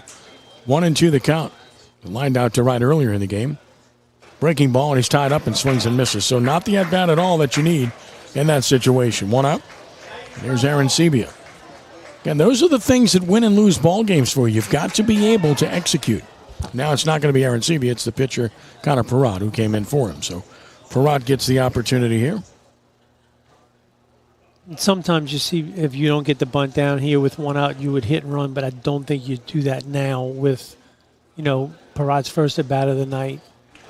Early in the season, sometimes you start the runners and try to stay out of 2, and if you get it through, you can score a run and move a runner to third. Perrott at 267 in the prep season with 3 RBI. Connor Perrott. Was 4 for 15 with the double. Right-handed hitter. Going into his junior season. Runners first and second, 1 out. Runners go. The pitch is a strike. The throw is right on the money, but safe at third. Runner and the ball arrived at the same time, and Nick steals it. And on the back end, Gernard takes second. So the Raiders running wild. They've stolen 5 bases in this game. But they can run. And again, in this ballpark, you've got to try to manufacture in many ways. Now Perrott needs to put it in play. They're playing the infield back up the middle. A little bit surprising in the 5th inning of a 7-inning game. Time called.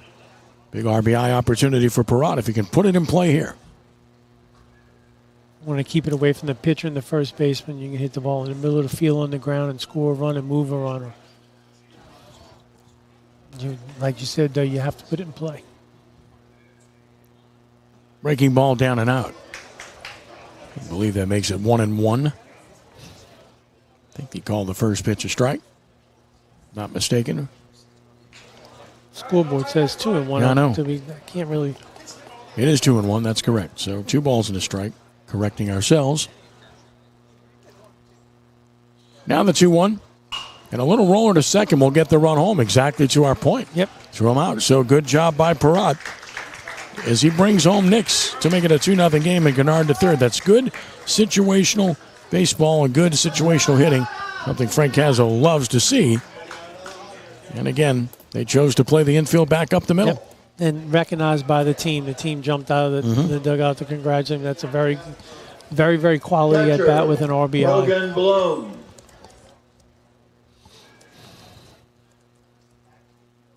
Here's Brogan Bloom. He struck out and flied out. Down and out, ball 1. Now, of course, you have another runner at third. You can score so many ways, from there with 2 outs.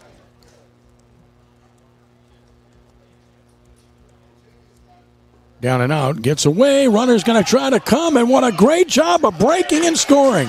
That's a great read. Aiden Gernard's our player of the game. I mean, that was a great read. Yep. That ball didn't get that far away from the catcher, Lesh, but he read it and broke hard immediately, and that's why he beat the rap, and it's 3-0 in favor of Malcolm Dienes. One of the things he did, he took off running, he moved his feet, and he kept his eyes up. If the catcher would have kept in front, he could have stopped and went right back to the base because the catcher's on his knees. He saw the ball squirt past him. He's able to keep coming and score and beat the play easily. Now a 3-0 lead. 2-0 count, and that's a strike, 2-1. And again, Perot's at bat's just tremendous. You score one, you move one up, and then you get the insurance run there on the pass ball. 2 balls and a strike. Here's another. And a ground ball up the middle. Shortstop ranging. Got there, but he'll never make the play. A base hit. So Brogan Bloom singles with 2 outs. Would have gotten the run home anyway, in retrospect. So he's on. And now Ruben Ramirez will bat. We'll get a runner at first for Bloom, the catcher. Who can go gear up now. And the runner at first will be number 10, Dominic Mendieta. So Mendieta, the junior, will run.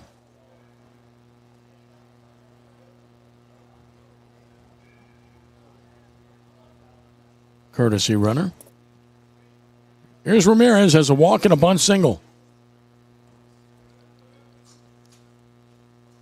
Runner goes, pitches down, throw down, will never get him. 6th stolen base of the game for Malcolm Dienes, as Mendieta swipes second. We'll see teams steal this many bases on Jesuit teams often. The batter is left fielder Ruben Ramirez. One thing they'll talk to the pitcher about, he's really not changing his timing. He's not throwing over and allowing it. Of course, that's the first pitch, too, on the batter. Get in scoring position early in the count. Just missed away to Ramirez, 2-0.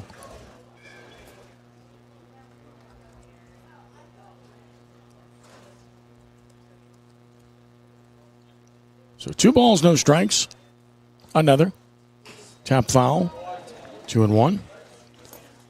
Ramirez trying to drive in another here.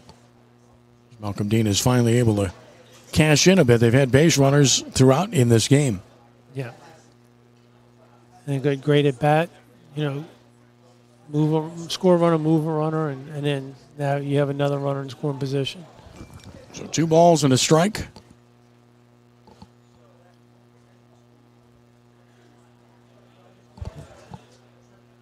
Another pitch. A ground ball up the middle is short. Marisi gloves it, has to get rid of it quickly to get Ramirez. He threw him out. In the inning, 2 runs for Malcolm Dienes, and they do it on a couple of hits. No errors and a runner stranded. That is now a total of 9 left by Malcolm Dienes. Let's take a stretch here from Metairie, where Malcolm Dienes leads Retif Oil 3-0. So Connor Perot helping himself there with good at bat. Now goes back to the mound already with a 0. To his credit, in relief of Aaron Sebia.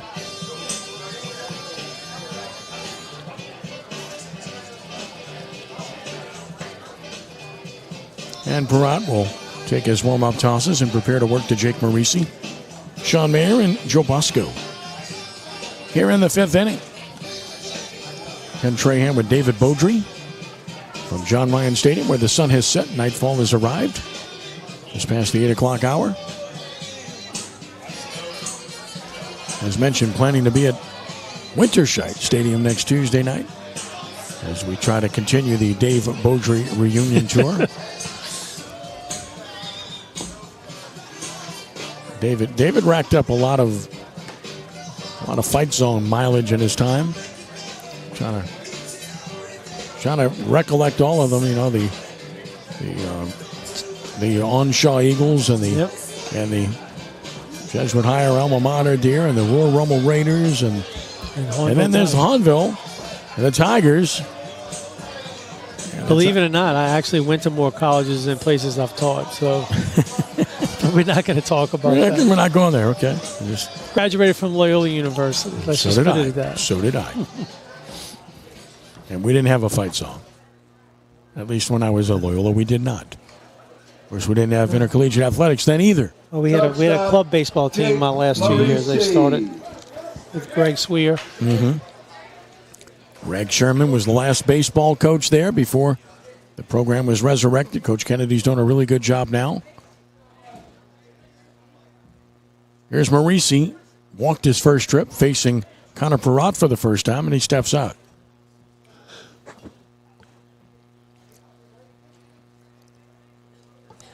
One of the seniors from Hornville are going to play at Loyola, Kason Alexander. Ground ball is second. Looked into the glove nicely by Fry. Throws him out. 1 pitch, 1 out. Really good catcher, good hitter. heading to Loyola, play for the Wolfpack. Excellent. Love seeing it. One gone for Sean Mayer, who lined out into a double play his first time, right at Fry, the second baseman, who drew to first for the easy double play. Sean Mayer. If I'm not mistaken, that's where Doug Neal graduated as well. He did. There. He was a great Yes. player. He's in Loyola's Yep. Hall of Fame. Yep. First pitch on the way. Ground foul. Third base side, of course, a Archbishop Rummel product. 0-1 the count. And of course, my good friend and former principal, Brian Lumar, Shaw graduate. Yep. Played at Loyola. Yeah, Sean, friend of mine, good people. 0-1 the count. Next pitch on the way. Breaking ball, strike call, good pitch. 0-2. So Perrott trying to show Frank Cazzo, you can count on me this upcoming school year. Rummel looking for pitching depth behind Aaron Zebia. 0-2 pitch. Grounded toward third. Nix looks it in. Sets and throws. Good arm. Threw him out. 2 gone. Rummel, of course, had Brady Schmidt, Brock Bullinger, Shane Herstius, all good pitchers, all graduating. Herstius is going to go to Delgado. Schmidt is going there on scholarship. Bullinger going to Central Florida. It's a lot of pitching to replace, but they've got a lot of good position players back, as we see in this game tonight. Here's Bosco. It's all about finding pitching depth. Pitch on the way. Just in watching them play defense and the things they do, very mature group. Even the guys that maybe don't have much experience, the leadership from the guys that do have the experience is wearing well on those young players. 0-1 the count. There's a difference between these two teams in the summer. We'll talk about that in a moment. Well, I can talk about it now. Everybody that's in the lineup for Malcolm Dienes tonight played a pretty substantial role for Rummel's prep team this year, with the exception of Fry, the second baseman. Everybody else did. Foul back, whereas on the Retif Oil side of things, Michael Brothers, Everett Denny, Jake Marisi played prominent roles, but beyond that, limited and then none, basically, so less experience there. But then again, that's because Jesuit graduated 13 guys. Yeah, Patrick Berrigan's not here tonight. He'll be back, and he will certainly help this team. 0-2 count. Swing and a miss. So good inning for Perrott, who's had 2 good innings. His second strikeout. We played 5, and it's 3-0 in favor of Malcolm Dienes here on CrescentCitySports.com. Well, Perrott's looked pretty good, David. He has. He's commanded his fastball on both sides of the plate, kept it down. And he's got a nice little breaking ball, late break. He's throwing for strikes. Really good outing thus far for him. Yeah, Jesuit without 2 of their potential players here tonight, and you mentioned one of them in Berrigan. He'll be back by next week, I'm told, so they certainly look forward to having him back. Good player.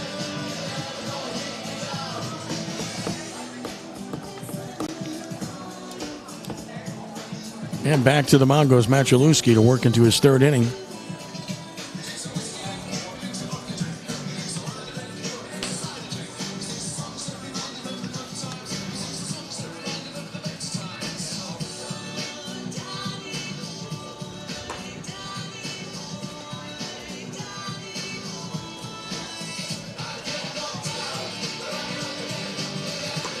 Again, enjoying the new scoreboard here.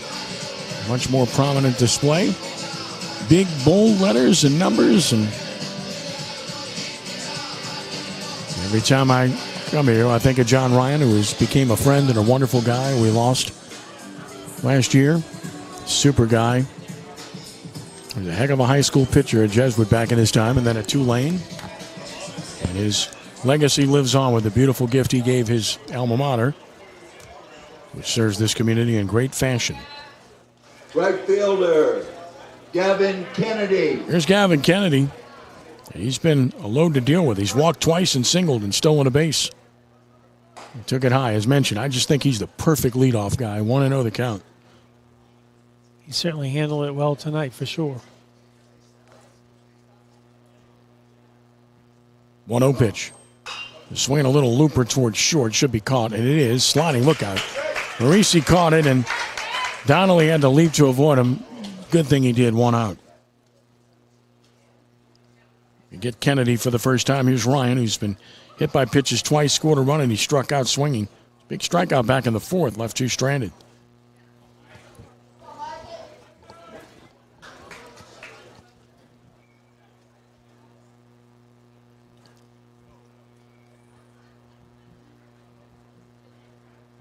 Stretch pitch.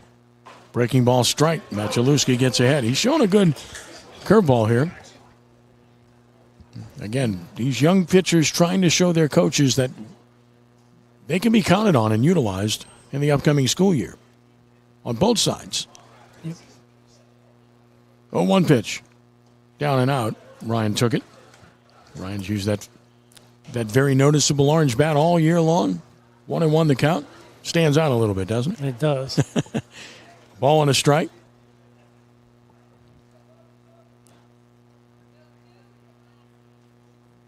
Next one on the way. Smashed in the left base hit. That's at bat speed. Yeah.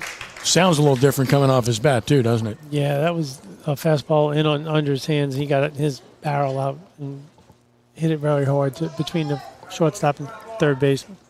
Center fielder, Evan Berg. Here's Evan Berg.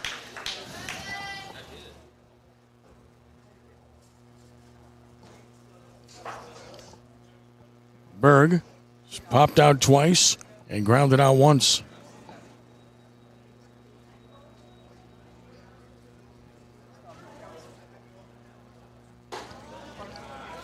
One and 0. Sure wish I would have thought a long time ago about oven mitts for base runners because I would be a millionaire. They all have them, don't they? No doubt. In every level of baseball, from 6 and 7s all the way up. The 1-0 pitch. Swing and a miss. 1-1. Protection. It also gives you that extra inch or so to get the hand to the base, right? I guess. I think. We used to hold the batting gloves on our hand to keep our fists. But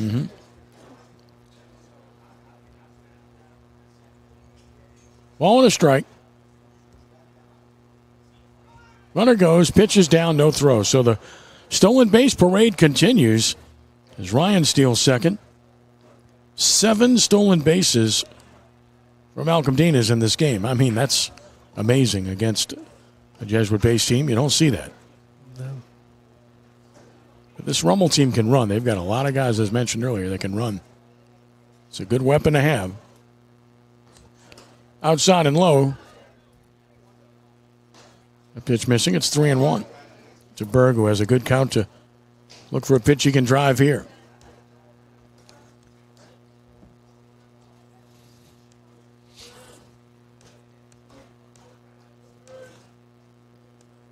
And the 3-1. That's inside. Walk Berg. So 2 on, 1 out for Gavin Nix. He's been hit by a pitch. He's walked, and he flew out to deep center. An outstanding play by Thomas back in the third inning. Some action in the Blue Jay bullpen. Mays Martin starting to get loose. Right-hander. Third baseman.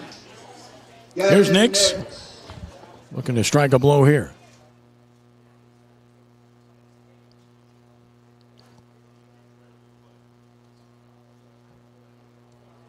There's a swing and a fly ball to left. Slicing. Left fielder coming hard. Won't get it. Base hit. Run around third. He's on his way home. He will score on an RBI single by Gavin Nix. Malcolm Dienes takes a 4-0 lead. Just sliced one to left. And left fielder playing him over a little bit toward left center and couldn't quite get there.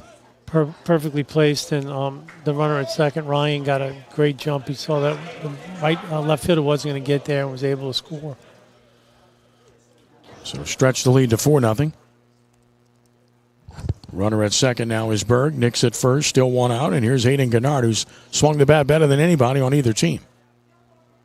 Took it down. Gennard sack fly to deep left in the first to drive in a run. Ripped the double to deep left in the third and ripped the base hit on a liner to left in the fifth and scored a run.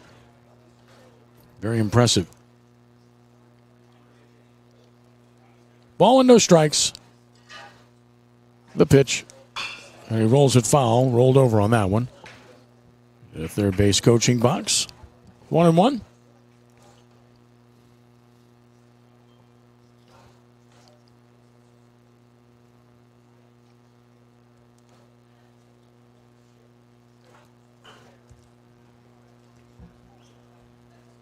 Chalewski ready now. 1-1. Down. Good take by Gennard. 2-1.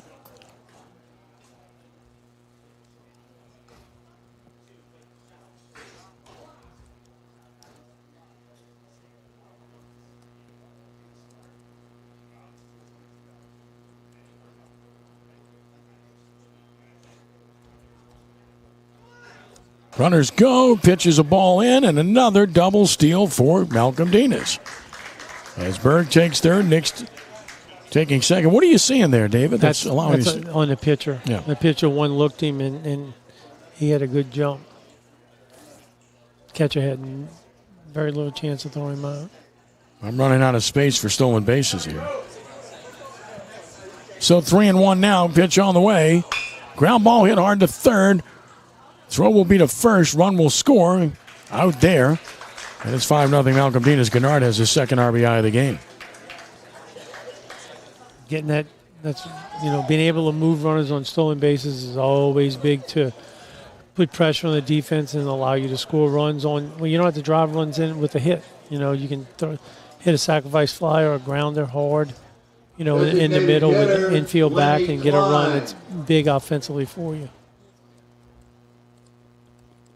Here's Lenny Klein. And he swings and fouls it. He's lined to right, and he struck out twice. Runner second, 2 outs.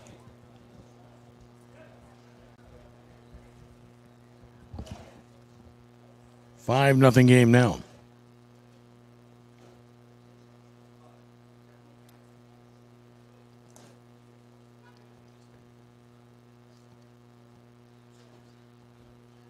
Long look. Longer look in the 0-1. Foul back. It's 0-2.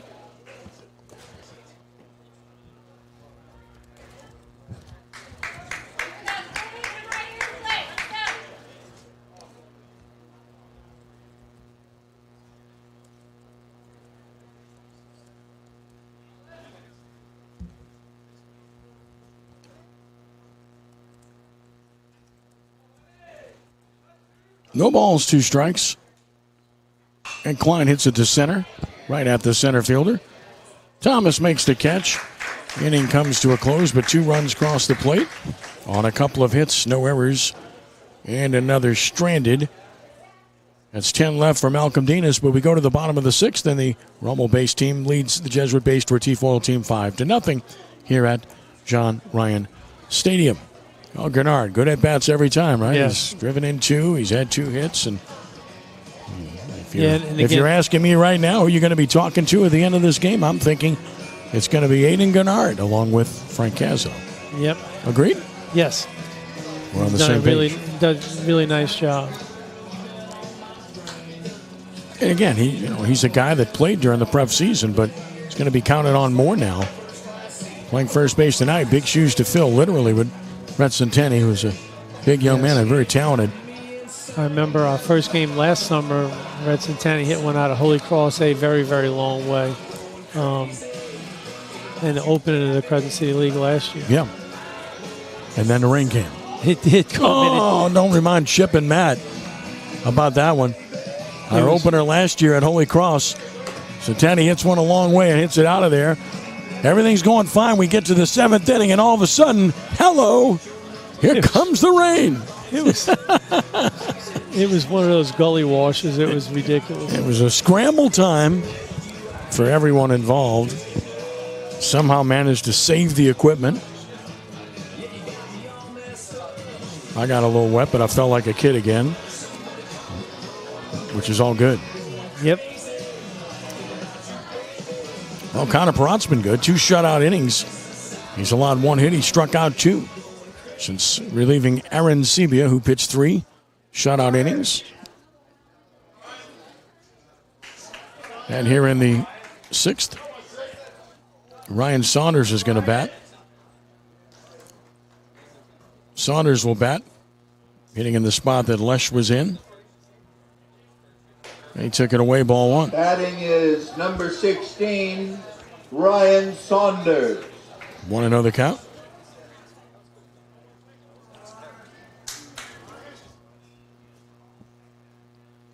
1-0 pitch. Missing down 2-0.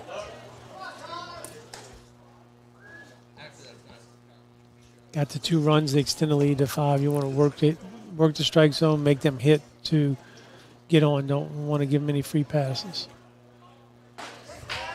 Taking a strike to make it 2-1. Challenge hitters.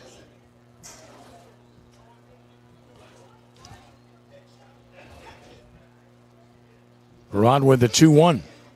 Missed away, 3-1.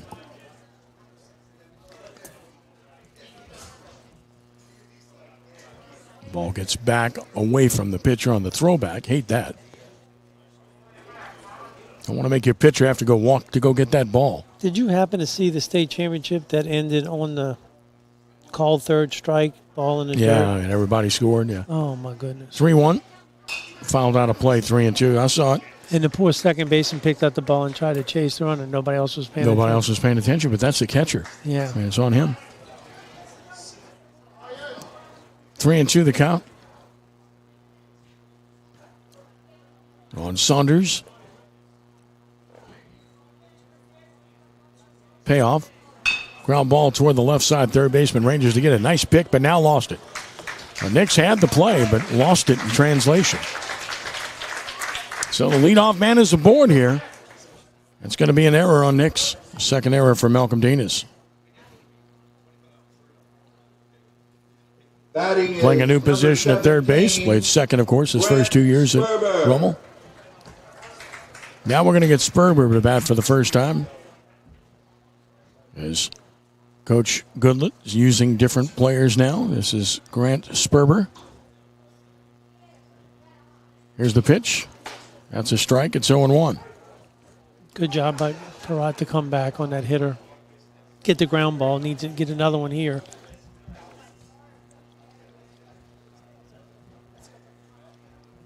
No balls and a strike on Sperber.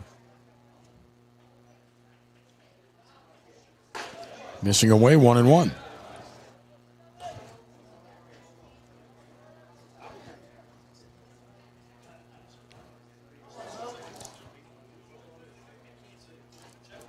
Double play in order. Malcolm Dienes has turned a couple in this game.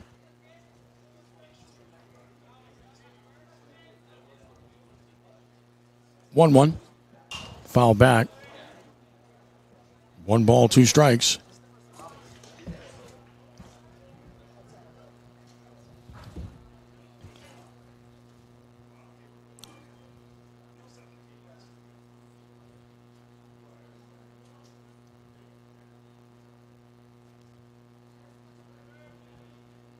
From the stretch, Perrott to the plate.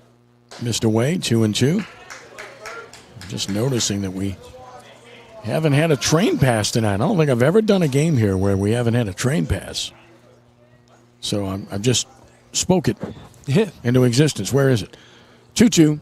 Foul back. Good cut. Holding. 2 balls, 2 strikes.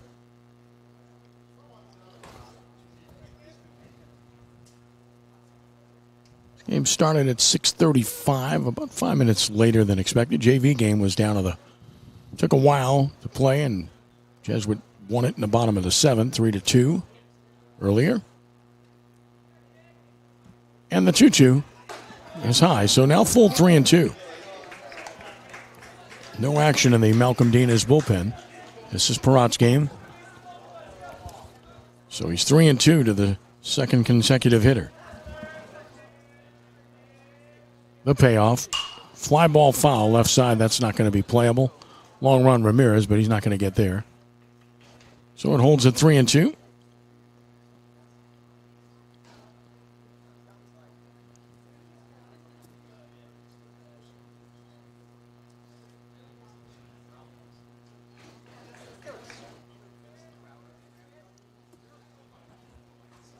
Open stance left side.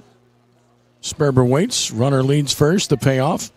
Fouled again. Good at bat. Another parking lot ball. He's challenging when he out of half of the plate, and he's getting to them. Needs to let it get a little deeper and try to drive it in left center field.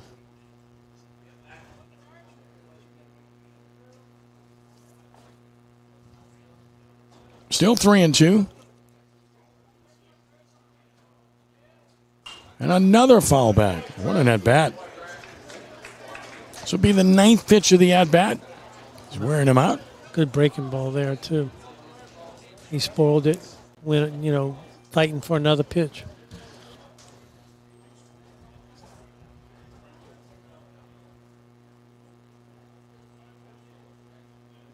Do another payoff pitch here on 3-2.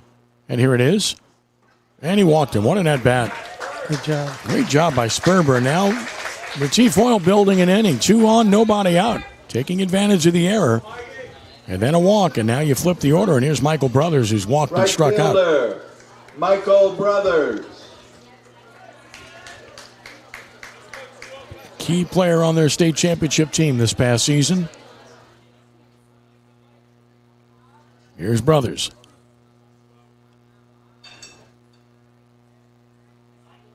The pitch. Pop foul back out of play. How many parking lot balls have we had in this one? Quite a few in the last inning. Last at bat in this one. No balls and a strike.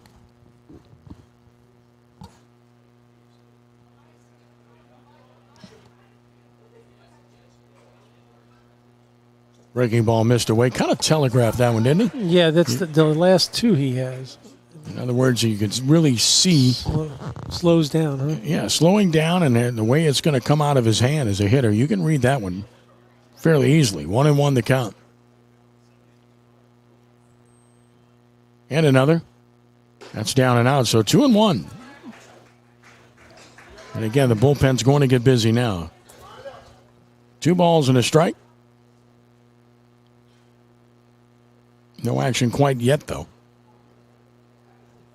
Now the soft tossing begins. 2-1 on Brothers. Another pitch on the way. And he got it over. It's 2-2. 2 balls, 2 strikes. We do know it's a right-hander throwing. That much we can tell you. But he just started loosening. 2 on, 2-2 the count, nobody out. Parat to Brothers, ball 3. So it's full 3-2. Another base runner, and things get very interesting here. Keeps missing on the outer half. He does. Strike he threw to Brothers was on the inner half. See if he goes back that way with the 3-2 pitch. With 2 on, nobody out. Payoff pitch on the way to Brothers. Chop towards second. The first baseman gets there. Pitcher has to cover. Does he get there? He did, just in time. Round number 1. Didn't get a great break off the mound and just got there in time. Runners advance, but you're counting outs. That's out number 1. A 3-1 put out, which will get Donnelly to the plate. Number 21. Connor has twice batted and twice flied to Berg in center field.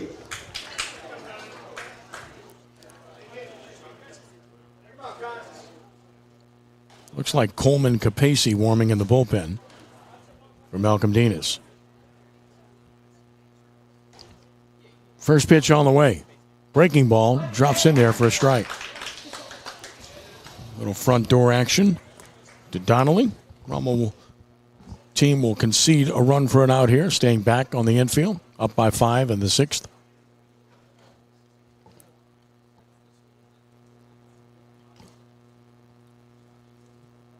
Parada has slowed down noticeably in this half inning with traffic on the bases. Here's the 0-1 pitch. Breaking ball, fly ball to left. Ramirez going over. Runner will tag at third, makes the catch, throw toward the plate. He will score. And the ball gets by. That'll be a throwing error.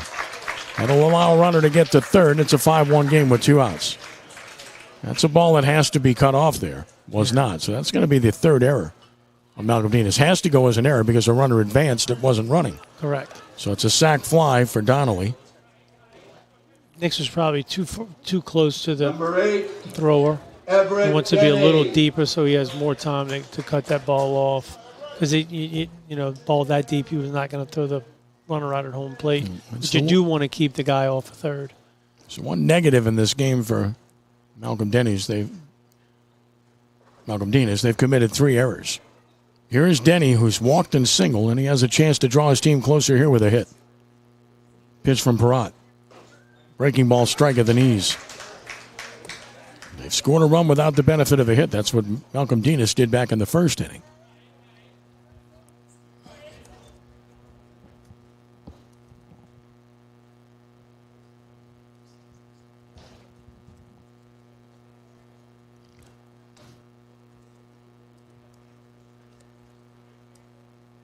And it's over below, 1-1.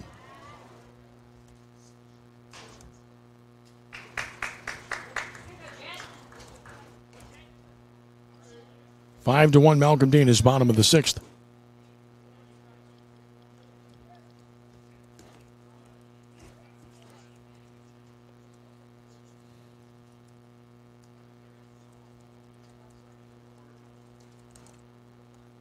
And a swing and a smash to center, slicing. That's going to be a base hit. We'll score a run. Bird can't handle it. Runner goes for second. He's there with a double, and it's a 5-2 game. Everett Denny rips a double to center. Berg had a chance to knock it down, but he did not. Good piece of hitting by Everett. Very nice. Center fielder try to cut it off instead of stand behind it. You want to try to keep the hitter at first base. Marshall Serio. Now Marshall Serio can make this very interesting.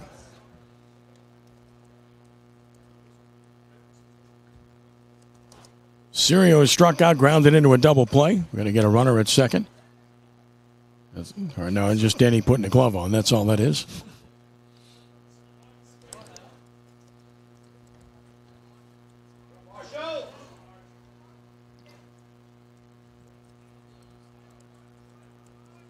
Breaking ball dips low, 1-0. Well, Perrott had been good into this inning, but it all started with the error. Man, the errors have hurt in this inning. 2 errors made by Malcolm Dienes in the inning. And he had trouble with the left-handed hitters. He's had more success against right-handed hitters, which is, Popped him up, should get him out of the inning. Right fielder Kennedy sees it. He waits on it. He's got it. So in the inning, 2 runs cross the plate on 1 hit, 2 errors, and a runner stranded. That's the 4th left by Retif. We've played 6-5-2 lead for Malcolm Dienes. You were saying? Yeah, but he faced 3 left-handers in the inning. He was throwing the ball in and out of half, and he kept riding wide. He was falling behind. And then against Denny, he started to work back inside, and then the ball caught a lot of the middle of the plate. He just has to, look at where the catcher's set up and go there. Don't worry about which side the hitter's on, but something he'll become better at as time goes on. And we'll get a new pitcher for Retif Oil going to the 7th. Mace Martin will take over. 3rd pitcher of the game. Everett Denny started.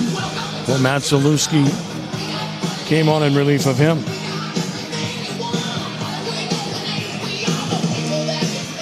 And now Mace Martin gets the ball in the 7th. Matt Zalewski, 3 innings, 5 hits, 4 runs. Earned. Walked a couple. And struck out a couple. Pitchers of record remained Aaron Sebia and Denny. So here is Mace Martin, right-hander, taking over.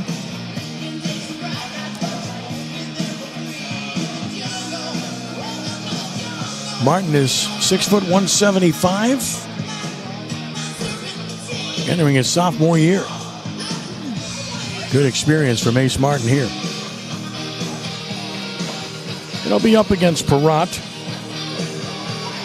to get things started here.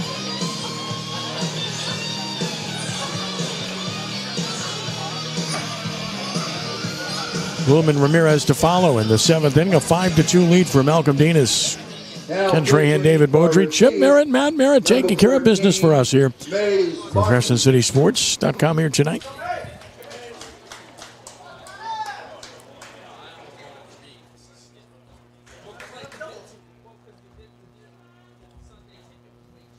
Ready to go here. Perrott bats. Perrott takes it just outside, ball 1. 20, Connor Perrott. Perrott drove in a run with a ground ball back in the 5th inning. It is only at bat. 1-0. Tapped it foul right through the catcher's legs. 1-1.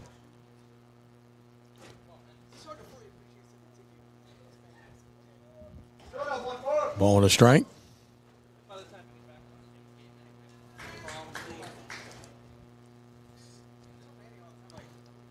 Both runs in the previous half inning unearned against Perrott. Breaking ball just missed the outside edge. 2 balls and a strike.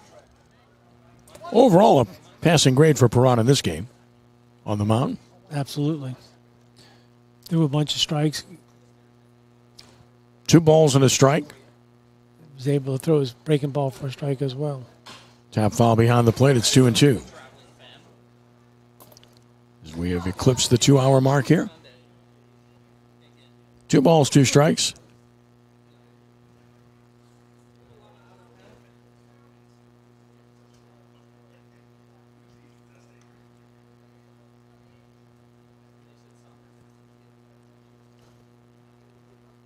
And now the 2-2 pitch on the way. Down and out to Perrott, 3-2. So 3 balls, 2 strikes. Perrott back in.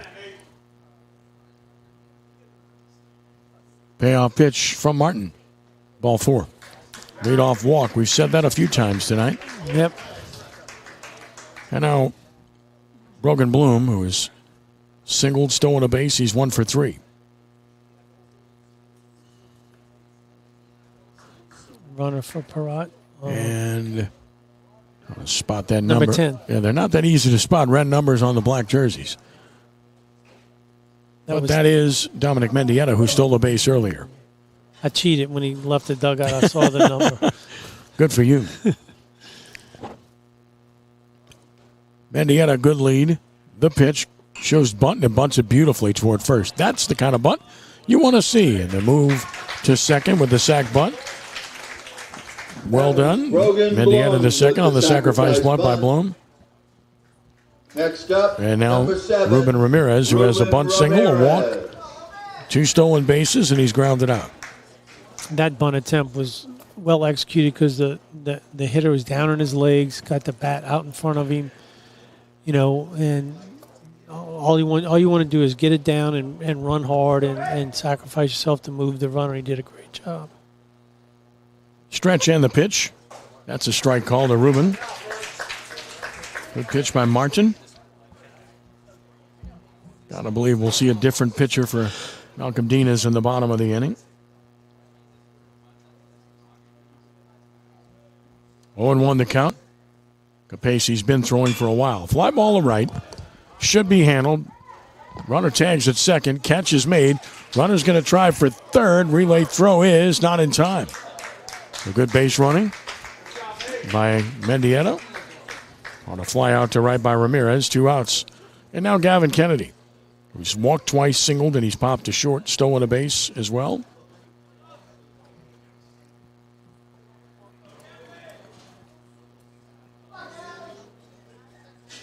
Here's Kennedy. Number 12, Gavin Kennedy. The injury he suffered late in the season was a fractured tailbone. Oh, wow. Stretch, pitch. Gets it up the middle. Second baseman backhand. Can't handle it. Run scores. 6-2 ball game. Not an easy chance for DeLatte. We'll see how they score it. They're going to rule it an error, so no RBI. I don't know if he was going to throw him out either, though. Yeah, I mean, it's tough to the backhand with good speed.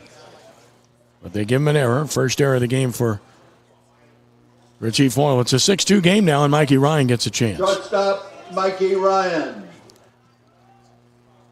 Ryan laced a single to left in the 6th. He's been hit by pitches twice. He's 1 for 2, and he scored twice. Ryan gets hit again. All right, how many times has someone been hit 3 times in a game? It's happened tonight. It was a breaking ball that he just lost. When you front side leaves you and your arm drags behind, it's going to stay in on a right-handed hitter. Well, it's happened 3 times now. 2 breaking balls, 1 fastball, as I recall. Evan Berg. Yes. Here's Evan Berg, who's 0 for 3. He's walked, stolen a base, scored a run. First and second, 2 outs, looking for more insurance here.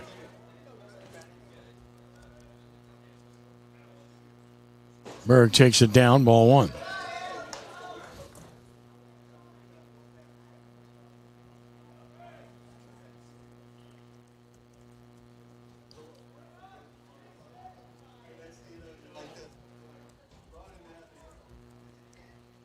Ball 1, no strikes.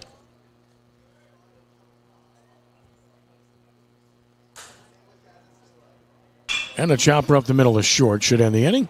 Play will be to first for Marisi, and he takes care of Berg, rather. Inning over with a run on no hits, 1 error, and 2 more stranded. They left runners in every inning in this game. And 12 left overall. But we head to the bottom of the 7th. 3 outs to get for Malcolm Dienes. They lead this game 6-2 over Retif Oil. Well, they've scored 6 runs, but they've left 12 on base in this game, Dave. That's a bunch of guys. Yeah, they're going to need to work, to, and again, the feel has something to do with it as well,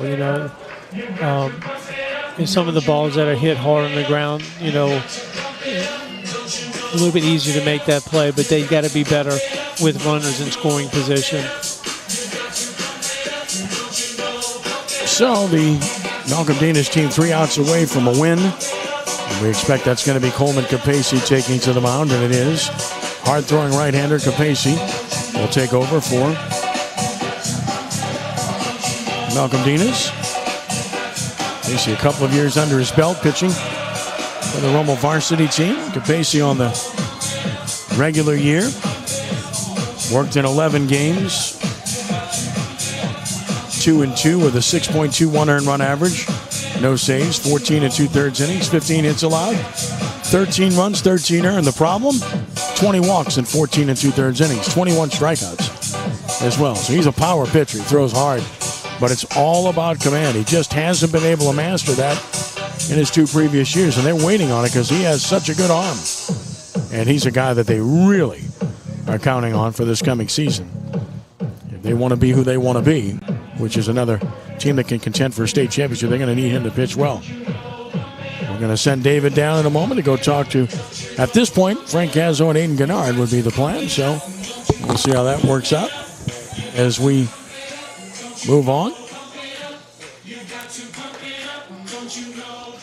So Coleman Capacey finishing up his warm-up tosses. Connor Perrott went 3 innings.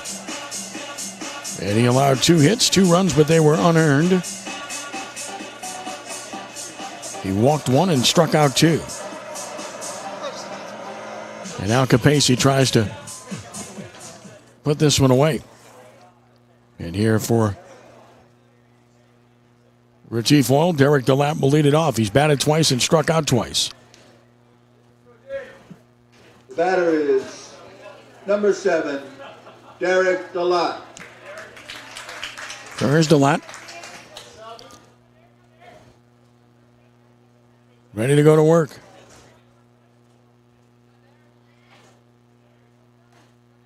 First pitch is on the way. Missing down and away, ball 1.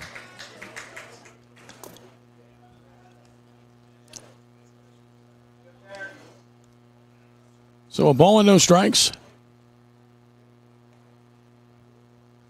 Down and out, not close, 2-0.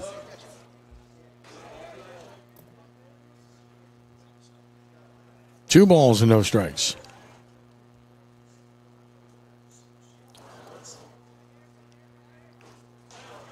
Now the 2-0. That misses, 3-0.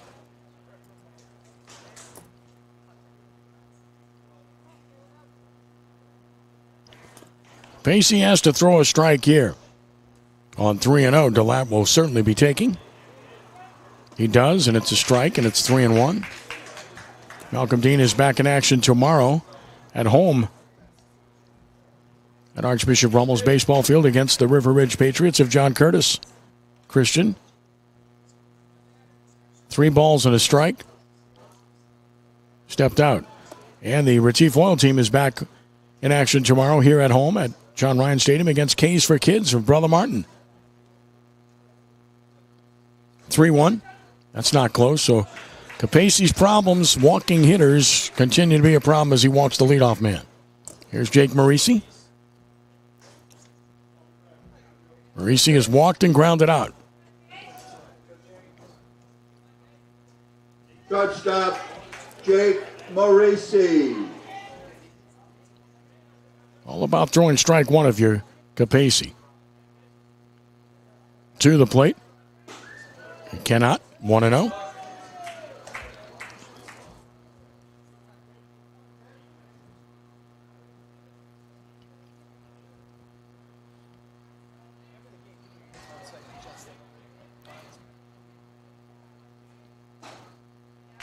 Got that one in there to make it 1-1.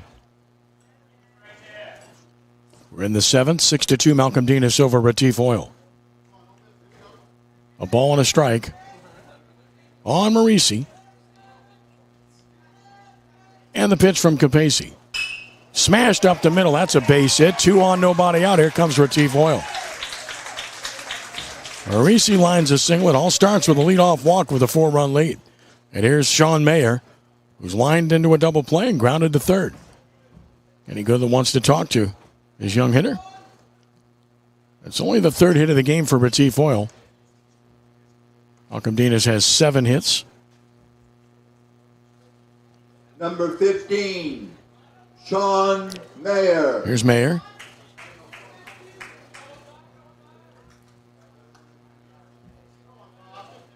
From the stretch and to the plate. Strike called, 0-1.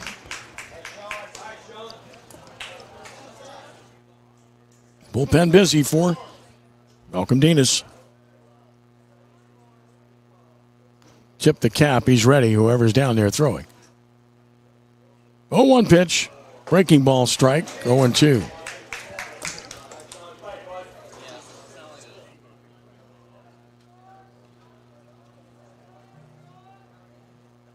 So no balls, 2 strikes. Capacey with another. And he checked. Did he go? He did. Struck him out for out number 1. Chased a breaking ball well off the plate. So 2 more outs to get. Here's Joe Bosco, who's batted twice and struck out swinging twice. Number 9, Joe Bosco.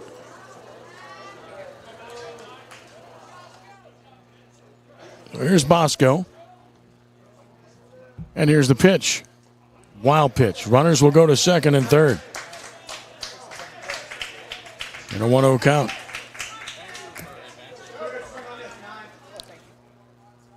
Nick Collada throws in the bullpen for the Malcolm Dienes club.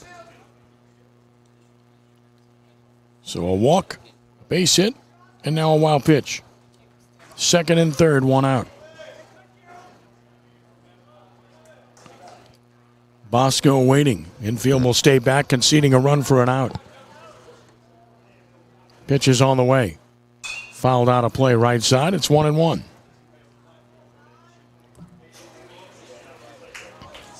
So a ball and a strike.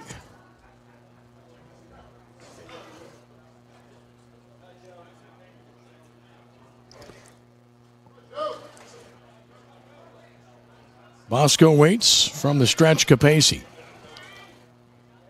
to the plate. Down, and it's 2-1.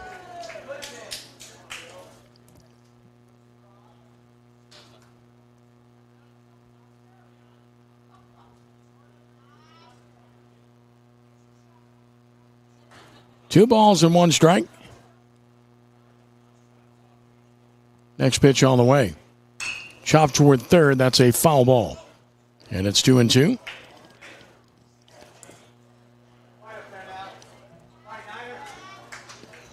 Bosco reclaims his bat, ready to stand back in. With a 2-2 count. In there once again.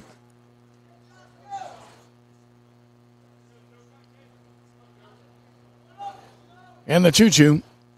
That's high, 3-2.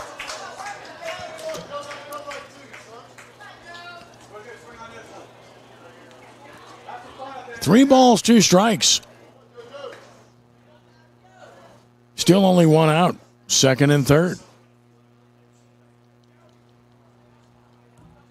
Payoff pitch on the way. Breaking ball struck him out looking. Perfect pitch. Can't throw a better breaking ball than that. 2 straight strikeouts. Out number 2, and now Retif Oil down to its last out. With 2 outs. Number 6. Here's Brendan Thomas. Brendan Thomas.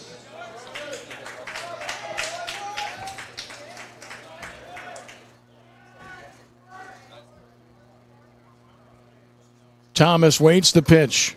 Swing and a miss through the heater by him. Got a good arm. He always has. He shows a pretty good curveball, too. 0-1 the count. Very intriguing stuff if he can put it all together. His time has come, though. He's going to be a senior. No balls and 1 strike. Capacey the sign. He's ready. And the 0-1 pitch. And a swing and a miss. It's 0-2. And Malcolm Dienes a strike away from a win here. No balls and 2 strikes.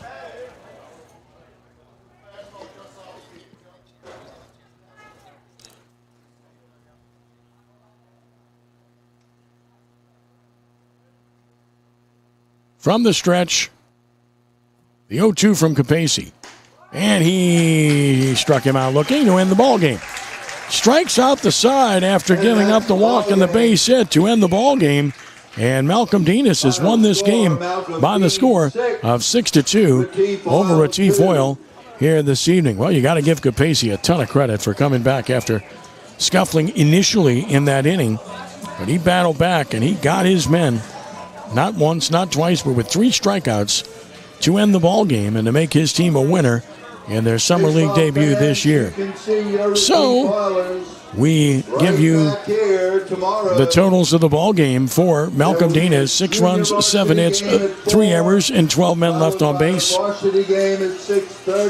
for Retif Oil, 2 runs, 3 hits, 1 error, and 6 men left on base. The winning pitcher, Giancarlo Arancibia, 3 shutout innings, walked 3, struck out 4 to get the win. Connor Perot, 3 innings of strong baseball, and then Coleman Capacey with a 1 shutout inning, gave up a walk and a hit, but struck out 3 to end it in grand fashion to get the win here. Solid stuff.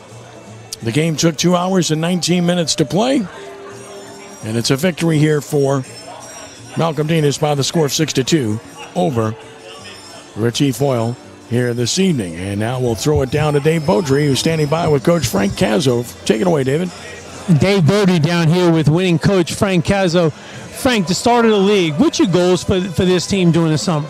During the summer, we want to try to get better than we were last year, Dave. And I thought tonight we did some really good things, and I thought we did some real rusty things. And I thought our pitching was pretty good. We had some good arms that came out here and threw. Aiden Gennard did a great job stepping in the lineup and swinging the bat for us. You're looking for young guys to step up. You know, Aiden had a nice night, but you're solid core.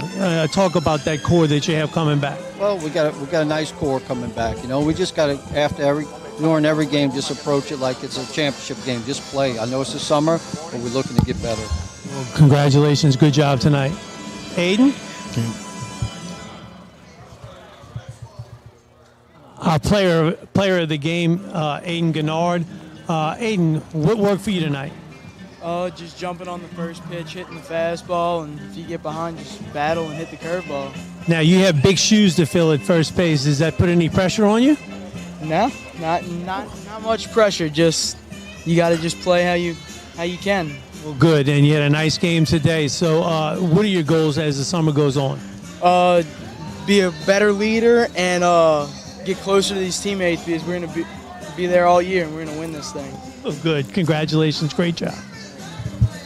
All right, David, thank you. Great job as Malcolm Dienes wins the Crescent City Sports Summer League opener here this evening by the score of 6-2 over Jesuit-based Retif Oil. The Raider team victorious in Game 1. Both of these teams will be in action tomorrow over at the Rummel Baseball Diamond. Malcolm Dienes will host the River Ridge Patriots of John Curtis, and Retif Oil, the Jesuit-based club, will be here at John Ryan Stadium hosting K's for Kids based at Brother Martin. Both of those games to be played tomorrow as our summer league continues. Of course, full coverage every day, every night at CrescentCitySports.com of the Crescent City Sports Summer League, which we certainly look forward to bringing you in our second year of existence here, and a good debut tonight. And, of course, we're very appreciative of all of our friends here at John Ryan Stadium for bringing us here tonight, allowing us to be part of this. So, want to thank Dave Beaudry for a job well done here tonight. Our thanks to Chip Merritt and to Matt Merritt for a job well done. And once again, our final tonight was Malcolm Dienes 6,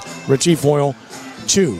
Ken Trahan saying thank you for joining us this evening and be a good sport. God bless you one and all. We are rounding third and heading home. So long.